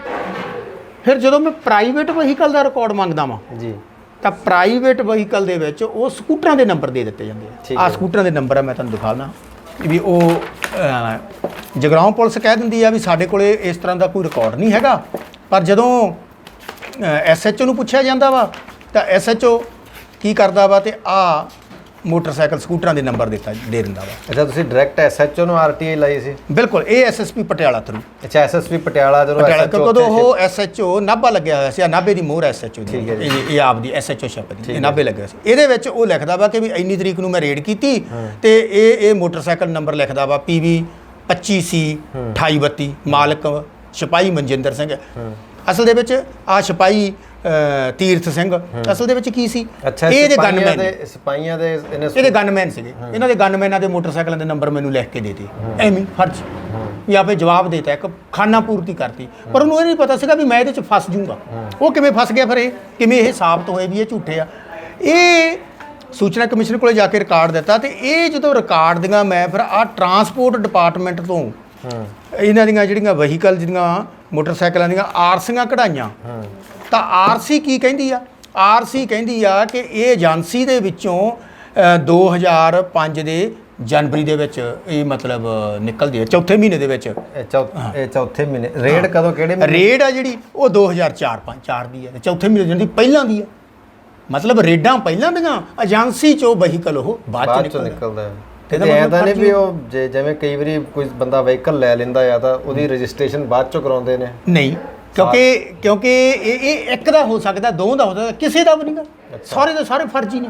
ਆ ਇੱਕ ਹੋਰ ਵਹੀਕਲ ਆ ਵਾਲਾ ਮੋਟਰ ਸਕੂਟਰ ਆ, ਇਹ ਸਕੂਟਰ ਇਹ ਬੰਦੇ ਦੇ ਨਾਂ ਹੀ ਨਹੀਂ, ਜਿਹੜਾ ਇਹਦੇ ਬੰਦੇ ਦਾ ਮਾਲਕ। ਇਹ ਜਦੋਂ ਅਸੀਂ ਇਹਦੇ ਨਾਲ ਆ ਬੰਦੇ ਨਾਲ ਅਸੀਂ ਸੰਪਰਕ ਕੀਤਾ ਵੀ ਆਹ ਸਕੂਟਰ ਤੁਹਾਡਾ ਵਾ, ਇਹ ਜਲੰਧਰ ਜ਼ਿਲ੍ਹੇ ਦਾ ਇਹ ਦਿਖਾਇਆ, ਲਾਂਬੜਾ ਪਿੰਡ ਦਾ, ਦੇਖੋ ਲਿਖਿਆ ਹੋਇਆ ਇੱਥੇ, ਇਹ ਸਰਜੀਤ ਸਿੰਘ ਪੁੱਤਰ ਦਦਾਰ ਸਿੰਘ, ਪਿੰਡ ਬਾਦਸ਼ਾਹਪੁਰ, ਠਾਖਾਨਾ ਲਾਂਬੜਾ, ਜ਼ਿਲ੍ਹਾ ਜਲੰਧਰ ਦੇ ਨਾਂ।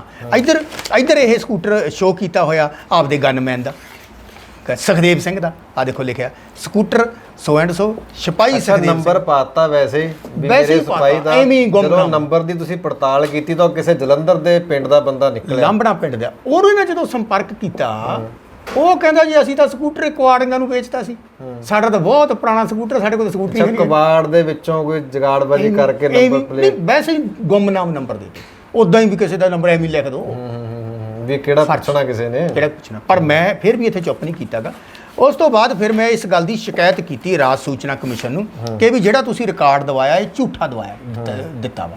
ਇਹਨੇ ਤੁਹਾਨੂੰ ਵੀ ਗਮਰਾਹ ਕੀਤਾ ਤੇ ਮੈਨੂੰ ਵੀ ਗਮਰਾਹ ਕੀਤਾ। ਫਿਰ ਇਸ SHO ਨੇ, ਆ ਦੇਖੋ SHO ਦੇ ਸਾਈਨ ਆ, SHO PS Bhadson district Patiala, 1 ਅਗਸਤ 2009 ਨੂੰ ਫਿਰ ਸੂਚਨਾ ਕਮਿਸ਼ਨ ਕੋਲੇ ਇਹਨੇ ਮਾਫੀ ਮੰਗੀ। ਇਹ ਐਫੀਡੈਵਿਟ ਦਾ, ਅੱਛਾ, ਇਹਨੇ ਫਿਰ ਮਾਫੀ ਮੰਗੀ। ਅੱਜ ਤੇ ਲਿਖਿਆ ਹੋਇਆ, ਹਾਂ ਲਿਖਿਆ ਹੋਇਆ ਵਾ, ਜੀ ਜੀ ਜੀ ਜੀ। Undergone there and tenders unqualified apology before the honourable commission mission of the kind, ਹਾਂਜੀ ਹਾਂਜੀ ਜੀ। ਕਹਿਣ ਦਾ ਮਤਲਬ ਫਿਰ ਮਾਫੀ ਮੰਗ ਕੇ ਖੜਾ ਛਡਾ ਲਿਆ, ਕਿਉਂਕਿ ਸੂਚਨਾ ਕਮਿਸ਼ਨ ਸਿਰਫ ਰਿਕਾਰਡ ਦਵਾਉਂਦਾ ਵਾ, ਤੇ ਜੇ ਕੋਈ ਮਾਫੀ ਮੰਗ ਲੈਂਦਾ ਵਾ ਤਾਂ ਉਹ ਸਿਫਾਰਸ਼ਾਂ ਵੀ ਪਾ ਲੈਂਦੇ ਆ, ਲਿਮਿਟੇਸ਼ਨ ਆ ਮੈਂ ਤੋਂ ਕਰ ਵੀ ਕੀ ਸਕਦਾ। ਹਾਂਜੀ ਹਾਂਜੀ। ਇਹ ਆਧਾਰ ਦੇ ਉੱਤੇ ਫਿਰ ਮਤਲਬ ਇਹ ਰਿਕਾਰਡ ਦੇ SHO ਸਾਹਿਬ ਨੇ ਮਾਫੀ ਮੰਗ ਲਈ, ਮਾਫੀ ਮੰਗ ਲਈ, ਮੈਂ ਗਲਤ ਰਿਕਾਰਡ ਪੇਸ਼ ਕੀਤਾ। ਇਹ ਮਤਲਬ ਮੰਨ ਗਿਆ ਉਹ ਵੀ ਮੈਂ ਗਲਤ ਦਿੱਤਾ ਵਾ, ਮੈਂ ਤੋਂ ਗਲਤ ਹੀ ਦਿੱਤਾ ਗਿਆ, ਪਰ ਉਹਨੇ ਨਹੀਂ ਸੀ ਪਤਾ ਗਿਆ ਵੀ ਮੈਂ ਇਹਦੇ ਵਿੱਚ ਫਸ ਜਾਊਂਗਾ। ਕਹਿਣ ਦਾ ਮਤਲਬ ਕਿ ਵੀ A ਤੋਂ Z ਤੱਕ ਸਾਰੇ ਦਾ ਸਾਰਾ ਇਹ ਫਰਜ਼ੀ ਨਾਮਾ ਜੀ ਮਤਲਬ ਸਾਬਤ ਹੋਇਆ। ਫਿਰ 21 ਤਰੀਕ ਦੀ ਜਿਹੜੀ ਗ੍ਰਿਫਤਾਰੀ ਦੇ ਸੰਬੰਧ ਵਿੱਚ ਵਿਜੀਲੈਂਸ ਕੋਲ ਮੋਟਰਸਾਈਕਲਾਂ ਤੋਂ ਇਲਾਵਾ ਕੁਝ ਗੱਡੀਆਂ ਵੀ ਹਾਂ, ਇੱਕ ਗੱਡੀ ਆ ਦੇਖੋ, ਇੱਕ ਗੱਡੀ ਸ਼ੋਅ ਕੀਤੀ ਹੋਈ ਆ, ਬਿਲਕੁਲ ਬਿਲਕੁਲ ਆ ਦੇਖੋ, ਆ ਗੱਡੀ ਆ ਇੱਕ ਸ਼ੋਅ ਕੀਤੀ ਹੋਈ, ਇੱਥੇ ਉਹਦਾ ਰਿਕਾਰਡ ਆ ਪਈ ਆ ਉਹ ਗੱਡੀ, ਦਿਖਾਉਣਾ ਤੁਹਾਨੂੰ ਮੈਂ, ਸੈਂਟਰਾ ਨਹੀਂ ਆ ਪਈ ਵੈਗਨਰ ਕਾਰ PV 23D 1256, ਮਾਲਕ ਜਤਿੰਦਰਪਾਲ ਸਿੰਘ ਪੁੱਤਰ PC ਸ਼ਰਮਾ ਜਗਰਾਉਂ। ਕਹਿੰਦਾ ਤੇਲ ਖੁਦ ਗਿਰਹਾ ਖੁਦ ਵਿੱਚੋਂ ਪਵਾਇਆ, ਭਾਵ ਤੇਲ ਕਹਿੰਦਾ ਮੈਂ ਆਪਦੀ ਜੇਬ ਚੋਂ ਪਵਾਇਆ ਵਾ। ਅੱਛਾ, ਕਿਉਂਕਿ ਮੈਂ ਪੁੱਛਿਆ ਸੀ ਨਾ ਆਂਟੀ ਜੀ ਵੀ ਤੇਲ ਵਹੀਕਲਾਂ ਦੇ ਵਿੱਚ ਕਿੱਥੋਂ ਪਵਾਇਆ, ਵਹੀਕਲ ਤਾਂ ਪ੍ਰਾਈਵੇਟ ਆ। ਹਾਂਜੀ ਹਾਂਜੀ। ਕਹਿੰਦਾ ਤੇਲ ਮੈਂ ਆਪਦੀ ਜੇਬ ਚੋਂ ਪਵਾਇਆ, ਤੇ ਆ ਵੈਗਨਰ ਕਾਰ ਦਾ ਇੱਕ ਨੰਬਰ ਲਿਖ ਕੇ ਮੈਨੂੰ, ਇਹ ਫਤਿਹਗੜ੍ਹ ਸਾਹਿਬ ਦਾ ਨੰਬਰ ਹੈ ਨਾ। ਜਦੋਂ ਮੈਂ ਇਹਦੀ RTI ਦੇ ਵਿੱਚ ਟਰਾਂਸਪੋਰਟ ਡਿਪਾਰਟਮੈਂਟ ਤੋਂ RC ਮੰਗੀ ਤਾਂ ਇਹ ਜੈਪਸ ਵੈਗਨਰ ਕਾਰ ਇਹ ਗੁਰੂ ਨਾਨਕ ਸਟੀਲ ਮਿੱਲ ਮੰਡੀ ਗੋਬਿੰਦਗੜ੍ਹ ਦੇ ਉਹਨਾਂ ਦੇ ਨਾਮ ਆ। ਜਦੋਂ ਉਹਨਾਂ ਨਾਲ ਫੋਨ ਤੇ ਸੰਪਰਕ ਕੀਤਾ ਉਹ ਕਹਿੰਦੇ ਜੀ ਤਾਂ ਆਪਦੀ ਗੁੱਡੀ ਨੂੰ ਦਾਜ ਦਿੱਤੀ ਹੋਈ ਆ, ਸਾਡੀ ਕਾਰ ਦਾ ਕੋਈ ਸੰਬੰਧ ਹੀ ਨਹੀਂ ਤੁਹਾਡੇ ਨਾਲ। ਇਹ ਕਹਿੰਦੇ ਮੇਰੇ ਇੱਧਰ ਮਰਡਰ ਕੇਸ ਦੇ ਵਿੱਚ ਸ਼ਾਮਲ ਆ, ਕਹਿੰਦੇ ਨਾ ਜੀ ਨਾ, ਕਹਿੰਦੇ ਅਜੇ ਤੱਕ ਸਾਡੀ ਕਾਰ ਨਹੀਂ ਕਦੇ ਗਈ ਕਿਤੇ, ਫਰਜ਼ੀ ਐਵੇਂ ਲਿਖ ਕੇ ਦਿੱਤਾ। ਕਹਿਣ ਦਾ ਮਤਲਬ ਕਿਸੇ ਤੀਜੇ ਬੰਦੇ ਨੂੰ ਐਵੇਂ ਕਿਸੇ ਦੀ ਧੀ ਭੈਣ ਨੂੰ ਫਸਾ ਦੋ, ਜਿਸ ਦਾਜ ਚ ਗਈ ਅਗਲੇ ਦੇ ਸਹੁਰੇ ਕਹਿਣ ਵੀ ਲੈ ਤੂੰ ਦਾ ਗਲਤ ਦੇ ਦਿੱਤੀ। ਇਹ ਸਾਰਾ ਕੁਝ ਔਨ ਰਿਕਾਰਡ ਆ, ਇਹ ਕੋਈ ਮਤਲਬ ਨਾ ਤਾਂ ਮੈਂ ਬਣਾਇਆ, ਇਹ ਰਿਕਾਰਡ ਵੀ ਮੈਂ ਮਹਿਕਮਿਆਂ ਤੋਂ ਲਿਆ ਹੋਇਆ ਵਾ, ਆਪਦੇ ਕੋਲੋਂ ਨਹੀਂ ਮੈਂ ਕੁਛ ਵੀ ਲਿਆ।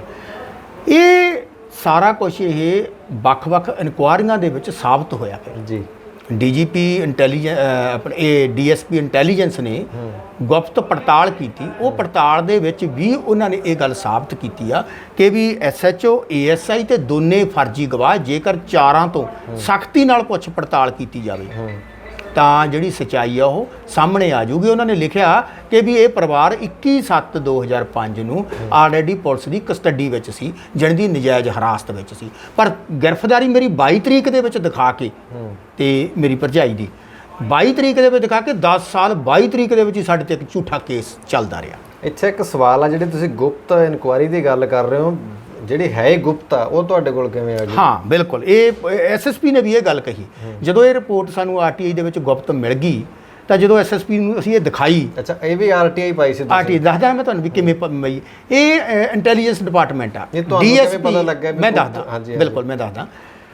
ਅਸਲ ਦੇ ਵਿੱਚ ਇੰਟੈਲੀਜੈਂਸ ਨੇ ਇਹ ਗੁਪਤ ਪੜਤਾਲ ਕੀਤੀ ਸੀ, ਜਿਹੜੇ ਸਨਸਨੀਖੇਜ ਜਾਂ ਜਿਹੜੇ 'ਚ ਸ਼ਿਕਾਇਤਾਂ ਵੱਧ ਹੋਣ ਲੱਗ ਜਾਂਦੀਆਂ ਵਾ ਤਾਂ ਉਹ ਜਿਹੜੇ ਮਾਮਲੇ ਆ ਉਹਨਾਂ ਦੀ ਇੰਟੈਲੀਜੈਂਸ ਕਰਦੀ ਆ। ਜਿਵੇਂ ਹੁਣ ਆਪਾਂ ਧਰਨਾ ਲਾਇਆ ਹੋਇਆ, ਹੁਣ ਆਪਾਂ ਧਰਨਾ ਤਾਂ ਇੰਟੈਲੀਜੈਂਸ ਰੋਡ ਰਿਪੋਰਟਾਂ ਭੇਜਦੀ ਆ, ਸਾਨੂੰ ਪਤਾ ਵਾ, ਠੀਕ ਹੈ ਨਾ। ਚਲੋ ਕਈ ਲੋਕਾਂ ਨੂੰ ਨਹੀਂ ਵੀ ਪਤਾ ਹੁੰਦਾ, ਕੁਝ ਪੀੜਤਾਂ ਨੂੰ, ਤਾਂ ਇਹਦਾ ਜਿਹੜਾ ਇੰਟੈਲੀਜੈਂਸ ਦੀ ਇਸ ਟੀਮ ਦੇ ਵਿੱਚ ਜਿਹੜਾ ਮੁਲਾਜ਼ਮ ਕੰਮ ਕਰਦਾ ਰਿਹਾ ਉਹ ਸਾਲ ਬਾਅਦ ਜਦੋਂ ਜੇਲ੍ਹ ਦੇ ਵਿੱਚ ਕਿਸੇ ਕੰਮ ਗਿਆ ਤੇ ਉਦੋਂ ਰਿਟਾਇਰ ਹੋ ਚੁੱਕਿਆ ਸੀ, ਉਹਨੇ ਮੈਨੂੰ ਪਛਾਣ ਲਿਆ। ਉਹ ਕਿਤੇ ਗੁਪਤ ਤੌਰ ਤੇ ਮੈਨੂੰ ਮਿਲ ਕੇ ਗਿਆ ਸੀ, ਮੈਨੂੰ ਨਹੀਂ ਪਤਾ ਕਦੋਂ ਮਿਲ ਕੇ ਗਿਆ ਸੀ, ਠੀਕ ਹੈ ਜੀ, ਕਦੋਂ ਮੈਥੋਂ ਪੁੱਛ ਪੜਤਾਲ ਕਿਸ ਰੂਪ ਚ ਕਰ ਗਿਆ ਮੈਨੂੰ ਨਹੀਂ ਪਤਾ, ਵੈਸੇ ਯਾਰੀ ਪਰ ਦੋਸਤੀ ਉਹ ਮੈਨੂੰ ਉਹ ਮੈਨੂੰ ਕਹਿੰਦਾ ਜੀ ਤੁਸੀਂ ਫਲਾਣੇ ਬੰਦੇ। ਮੈਂ ਕਿਹਾ ਬਿਲਕੁਲ। ਕਹਿੰਦਾ ਤੁਸੀਂ ਅਜੇ ਬਾਹਰ ਨਹੀਂ ਗਏ? ਮੈਂ ਕਿਹਾ ਵੀ ਨਹੀਂ, ਮੈਨੂੰ ਤਾਂ ਮੈਂ ਕਿਹਾ ਵੀ ਇੱਥੇ 2.5 ਸਾਲ ਹੋ ਚੱਲੇ। ਕਹਿੰਦਾ ਵੀ ਤੁਹਾਡਾ ਤਾਂ ਅਸੀਂ ਕੇਸ ਦੀ ਪੜਤਾਲ ਕੀਤੀ ਸੀ, ਉਹ ਤਾਂ ਸਾਰੇ ਦਾ ਸਾਰਾ ਝੂਠਾ ਸੀ ਕੇਸ। ਮੈਂ ਕਿਹਾ ਵੀ ਝੂਠਾ ਤਾਂ ਹੈਗਾ, ਪਰ ਤੁਸੀਂ ਪੜਤਾਲ ਕਦੋਂ ਕੀਤੀ, ਤੁਸੀਂ ਕੌਣ ਹੋ? ਕਹਿੰਦਾ ਮੈਂ ਇੰਟੈਲੀਜੈਂਸ ਦੇ ਵਿੱਚ ਸੀ, ਮੈਂ ਪੜਤਾਲ ਕੀਤੀ ਆ, ਅਸੀਂ ਰਿਪੋਰਟ ਭੇਜੀ ਆ। ਕਹਿੰਦਾ ਤੁਸੀਂ ਉਹ ਰਿਪੋਰਟ RTI 'ਚ ਮੰਗੋ। ਫਿਰ ਮੈਂ ਚਿੱਠੀਆਂ ਲਿਖਣੀਆਂ ਸ਼ੁਰੂ ਕੀਤੀਆਂ ਇੰਟੈਲੀਜੈਂਸ ਨੂੰ। ਮੈਂ ਕਿਹਾ ਵੀ ਤੁਸੀਂ, ਉਹਨੇ ਮੈਨੂੰ ਦੱਸਿਆ ਕਿ DSP ਨੇ ਪੜਤਾਲ ਕੀਤੀ ਆ, ਸਾਈਨ ਕਰਕੇ DSP ਨੇ ਰਿਪੋਰਟ ਬਣਾ ਕੇ DGP ਇੰਟੈਲੀਜੈਂਸ ਨੂੰ ਭੇਜਤੀ ਆ, ਬਾਕੀ ਤੁਸੀਂ ਲੱਭ ਲਓ। ਮੈਂ ਸਿਰਫ 2 ਗੱਲਾਂ ਲਿਖੀਆਂ ਵੀ ਮੈਂ ਇਕਬਾਲ ਸਿੰਘ ਆ, ਮੇਰੇ ਕੇਸ ਦੀ ਪੜਤਾਲ ਇੰਟੈਲੀਜੈਂਸ ਜਿਹੜੀ ਕੀਤੀ ਆ ਉਹਦੀ RTI 'ਚ ਮੈਨੂੰ ਨਕਲ ਦਿੱਤੀ ਜਾਵੇ। ਪਰ ਜਵਾਬ ਕੀ ਮਿਲਿਆ? ਕਹਿੰਦੇ ਜੀ RTI ਐਕਟ ਇੰਟੈਲੀਜੈਂਸ ਡਿਪਾਰਟਮੈਂਟ ਤੇ ਲਾਗੂ ਨਹੀਂ ਹੁੰਦਾ। 1 ਚਿੱਠੀ 2 ਚਿੱਠੀ 250 ਚਿੱਠੀਆਂ ਲਿਖੀਆਂ। ਅੱਛਾ, ਜੇਲ੍ਹ 'ਚ ਬੈਠੇ ਨੇ। ਬਾਹਰ ਵੀ ਆ ਗਿਆ ਸੀ ਮੈਂ 250 ਚਿੱਠੀਆਂ ਲਿਖੀਆਂ। ਅੰਤ ਮੈਨੂੰ ਸਫਲਤਾ ਕਿਵੇਂ ਹੋਈ ਕਿ ਇੰਟੈਲੀਜੈਂਸ ਨੇ ਇੱਕ ਦਿਨ ਕੀ ਕੀਤਾ, ਸਾਰੀ ਦੀ ਸਾਰੀ ਫਾਈਲ IVC ਨੂੰ ਭੇਜਤੀ। IVC ADGP IVC internal vigilance cell. IVC Punjab police ਦਾ ਉਹ ਬੈਂਕ ਆ ਜਿਹਨੇ ਪੁਲਿਸ ਮੁਲਾਜ਼ਮਾਂ ਤੇ ਨਿਗਰਾਨੀ ਰੱਖਣੀ ਹੁੰਦੀ ਆ, ਵਿਜੀਲੈਂਸ ਰੱਖਣੀ ਹੁੰਦੀ ਹੈ, ਚੌਕਸੀ ਰੱਖਣੀ ਤੇ ਉਹਨਾਂ ਤੇ ਕਾਰਵਾਈ ਕਰਨੀ ਆ। ਤਾਂ ਜਿਹੜਾ ਇੰਟੈਲੀਜੈਂਸ ਬੈਂਕ ਆ ਇਹਨੇ ਸਿਰਫ ਇੰਟੈਲੀਜੈਂਸ ਕਰਨੀ ਸੀ। ਇਹਨੇ ਚੱਕ ਕੇ ਸਾਰੀ ਫਾਈਲ ਉਹਨਾਂ ਨੂੰ ਟ੍ਰਾਂਸਫਰ ਕਰਤੀ ਕਿ ਇਕਬਾਲ ਸਿੰਘ ਦੀ RTI ਬਾਰ-ਬਾਰ ਆ ਰਹੀ ਆ, ਤੁਸੀਂ ਜਿਹੜਾ ਰਿਕਾਰਡ ਆ ਇਕਬਾਲ ਸਿੰਘ ਨੂੰ ਦੇ ਦਿਓ ਤੇ ਮੈਨੂੰ ਕਹਤਾ ਵੀ ਤੁਸੀਂ ਉਹਨਾਂ ਤੋਂ ਲੈ ਲਓ, ਤੇ ਨਾਲੇ ਉਹਨਾਂ ਨੂੰ ਡਾਇਰੈਕਟ ਕਰਤਾ ਕਿ ਤੁਸੀਂ ਹੁਣ ਅਗਲੀ ਕਾਰਵਾਈ ਤੁਸੀਂ ਕਰੋ। ਮਤਲਬ ਇੰਟੈਲੀਜੈਂਸ ਨੇ ਆਪਣਾ ਪੱਖ ਵੀ ਰੱਖ ਲਿਆ ਕਿ ਅਸੀਂ ਨਹੀਂ ਦੇ ਸਕਦੇ, RTI ਲਾਗੂ ਨਹੀਂ ਹੁੰਦੀ, ਉਹ ਵੀ ਇੱਕ ਉਹਨਾਂ ਦਾ ਆਪਣਾ ਪੱਖ ਸੀ। ਜੀ ਉਧਰੋਂ ਤੁਹਾਨੂੰ ਉਹ ਵੀ ਮਿਲ ਗਿਆ ਤੇ ਉਹਨਾਂ ਨੇ ਮੈਨੂੰ RTI ਦੇ ਵਿੱਚ ਨਕਲਾਂ ਦੇ ਇੱਕ ਤੁਹਾਨੂੰ ਲੀਗਲ ਵੇ ਮਿਲ ਗਿਆ। ਉਹਨਾਂ ਨੇ ਮਤਲਬ ਇੱਕ ਬੜੇ ਸਾਫ਼ ਸੁਥਰੇ ਢੰਗ ਦੇ ਨਾਲ ਇਹ ਰਿਕਾਰਡ ਜਿਹੜੀ ਪ੍ਰੋਵਾਈਡ ਪ੍ਰਸ਼ੰਸਾ ਕਰਨੀ ਬਣਦੀ ਵੀ ਹੈ ਇਸ ਤਰੀਕੇ ਨਾਲ ਉਹਨਾਂ ਨੇ ਕੀਤਾ। ਐਂ ਕਹ ਲਓ ਵੀ ਉਹਨਾਂ ਦੇ ਇੱਕ ਮਨ ਮਿਹਰ ਪੈ ਗਈ, ਐਂ ਕਹਿ ਲਈਏ, ਕਿਉਂਕਿ ਉਹਨਾਂ ਨੂੰ ਕੋਈ ਮਤਲਬ ਨਹੀਂ ਗਾ। ਉਹ ਕਹਿੰਦੇ ਬੰਦਾ ਬਾਰ-ਬਾਰ ਚਿੱਠੀਆਂ ਪਾਉਂਦਾ, ਉਹਦੇ ਕੰਮ ਦੀ ਆ, ਉਹਨੂੰ ਪਤਾ ਸੀਗਾ ਵੀ ਇਹ ਬੰਦਾ ਜੇਲ੍ਹ ਦੇ ਵਿੱਚੋਂ ਬੈਠਾ ਚਿੱਠੀਆਂ ਲਿਖਦਾ। ਇਟ ਮੀਨ ਵੀ ਉਹਨਾਂ ਨੂੰ ਪਤਾ ਵਾ ਵੀ ਨਿਰਦੋਸ਼ ਆ ਬੰਦਾ। ਦੇਖੋ ਤਾਂ ਰਿਪੋਰਟ ਕਹਿੰਦੀ ਹੈ ਮੈਂ ਨਿਰਦੋਸ਼ ਆ। ਉਹਨਾਂ ਨੇ ਸੋਚਿਆ ਹੁਣ ਕਿਸੇ ਭਲੇ ਅਫਸਰ ਨੇ, ਕਿਉਂਕਿ ਪੁਲਿਸ ਦੇ ਵਿੱਚ ਜਿਵੇਂ ਤੁਸੀਂ ਵੀ ਕਿਹਾ ਸਾਰੇ ਨੇ, ਚੰਗੇ ਵੀ ਆ ਮਾੜੇ ਵੀ ਆ, ਮਾੜੇ ਬਹੁਤ ਥੋੜੇ ਆ, ਪਰ ਉਹਨਾਂ ਕਰਕੇ ਬਦਨਾਮ ਸਾਰੇ ਫਿਰ ਹੋ ਜਾਂਦੇ ਬਦਨਾਮ। ਜੀ ਇਸ ਕਰਕੇ ਕੋਈ ਚੰਗਾ ਅਫਸਰ ਸੀ, ਉਹਨੇ ਕਿਹਾ ਵੀ ਯਾਰ ਇਹ ਦਿਓ, ਆਪਾਂ ਕਾਹਤੋਂ ਰੱਖੀ ਬੈਠੇ ਆ ਤੇ ਦੇ ਦਿਓ। ਉਹਨੇ ਕਿਹਾ ਆਪਾਂ ਨਹੀਂ ਦੇ ਸਕਦੇ, ਦੂਜਿਆਂ ਤੋਂ ਦਬਾ ਦਿਓ, ਦੂਜਿਆਂ ਤੋਂ ਦਬਾਤੀ। ਇਸ ਢੰਗ ਦੇ ਨਾਲ ਇਹ ਮੇਰੇ ਤੁਹਾਡੇ ਕੋਲ ਆ ਗਈ। ਫਿਰ ਅੱਗੇ ਕੀ ਕਾਰਵਾਈ ਹੋਈ? ਉਸ ਤੋਂ ਬਾਅਦ ਫਿਰ ਚੱਲੀ ਗਿਆ ਕੰਮ, ਸਾਰਾ ਰਿਕਾਰਡ ਇਕੱਠਾ ਕਰਦਾ ਗਿਆ ਮੈਂ। ਨਹੀਂ ਜਿਹੜੀ ਗੁਪਤ ਰਿਪੋਰਟ ਤੁਹਾਡੇ ਕੋਲ ਆ ਗਈ, ਫਿਰ ਤੁਸੀਂ ਕੀ ਕੀਤਾ? ਉਹ ਗੁਪਤ ਰਿਪੋਰਟ ਦੇ ਵਿੱਚ ਫਿਰ ਮੈਂ 2012 ਜੋ ਮੈਨੂੰ 2012 ਚ ਮਿਲੀ ਜੀ, ਵੈਸੇ 10 ਦੇ ਵਿੱਚ ਹੀ ਮਿਲ ਗਈ ਸੀਗੀ, ਪਰ ਉਹ 2012 ਦੇ ਤੱਕ ਮੈਂ ਹੋਰ ਰਿਕਾਰਡ ਇਕੱਠਾ ਕਰੀ ਗਿਆ। ਤਾਂ ਸਾਰਾ ਰਿਕਾਰਡ ਇਕੱਠਾ ਕਰਕੇ ਫਿਰ ਮੈਂ ਇਹ ਲੈ ਕੇ ਗਿਆ, ਇਹ ਚਿੱਠੀਆਂ ਪਾਈਆਂ ਫਿਰ ਮੈਂ ਕਮਿਸ਼ਨਰਾਂ ਨੂੰ ਕਿ ਮੇਰੇ ਨਾਲ ਇੰਨੀ ਬੇਇਨਸਾਫੀ ਹੋਈ ਆ, ਸਾਡੇ ਸਮੁੱਚੇ ਪਰਿਵਾਰਾਂ ਨੂੰ ਬਰਬਾਦ ਕਰਤਾ ਵਾ, ਝੂਠਾ ਸਾਰਾ ਕੁਝ ਬਣਾ ਕੇ ਸਾਨੂੰ ਜੇਲ੍ਹ ਦੇ ਵਿੱਚ ਡੱਕੇ ਰਹੇ ਅਸੀਂ ਨਜਾਇਜ਼।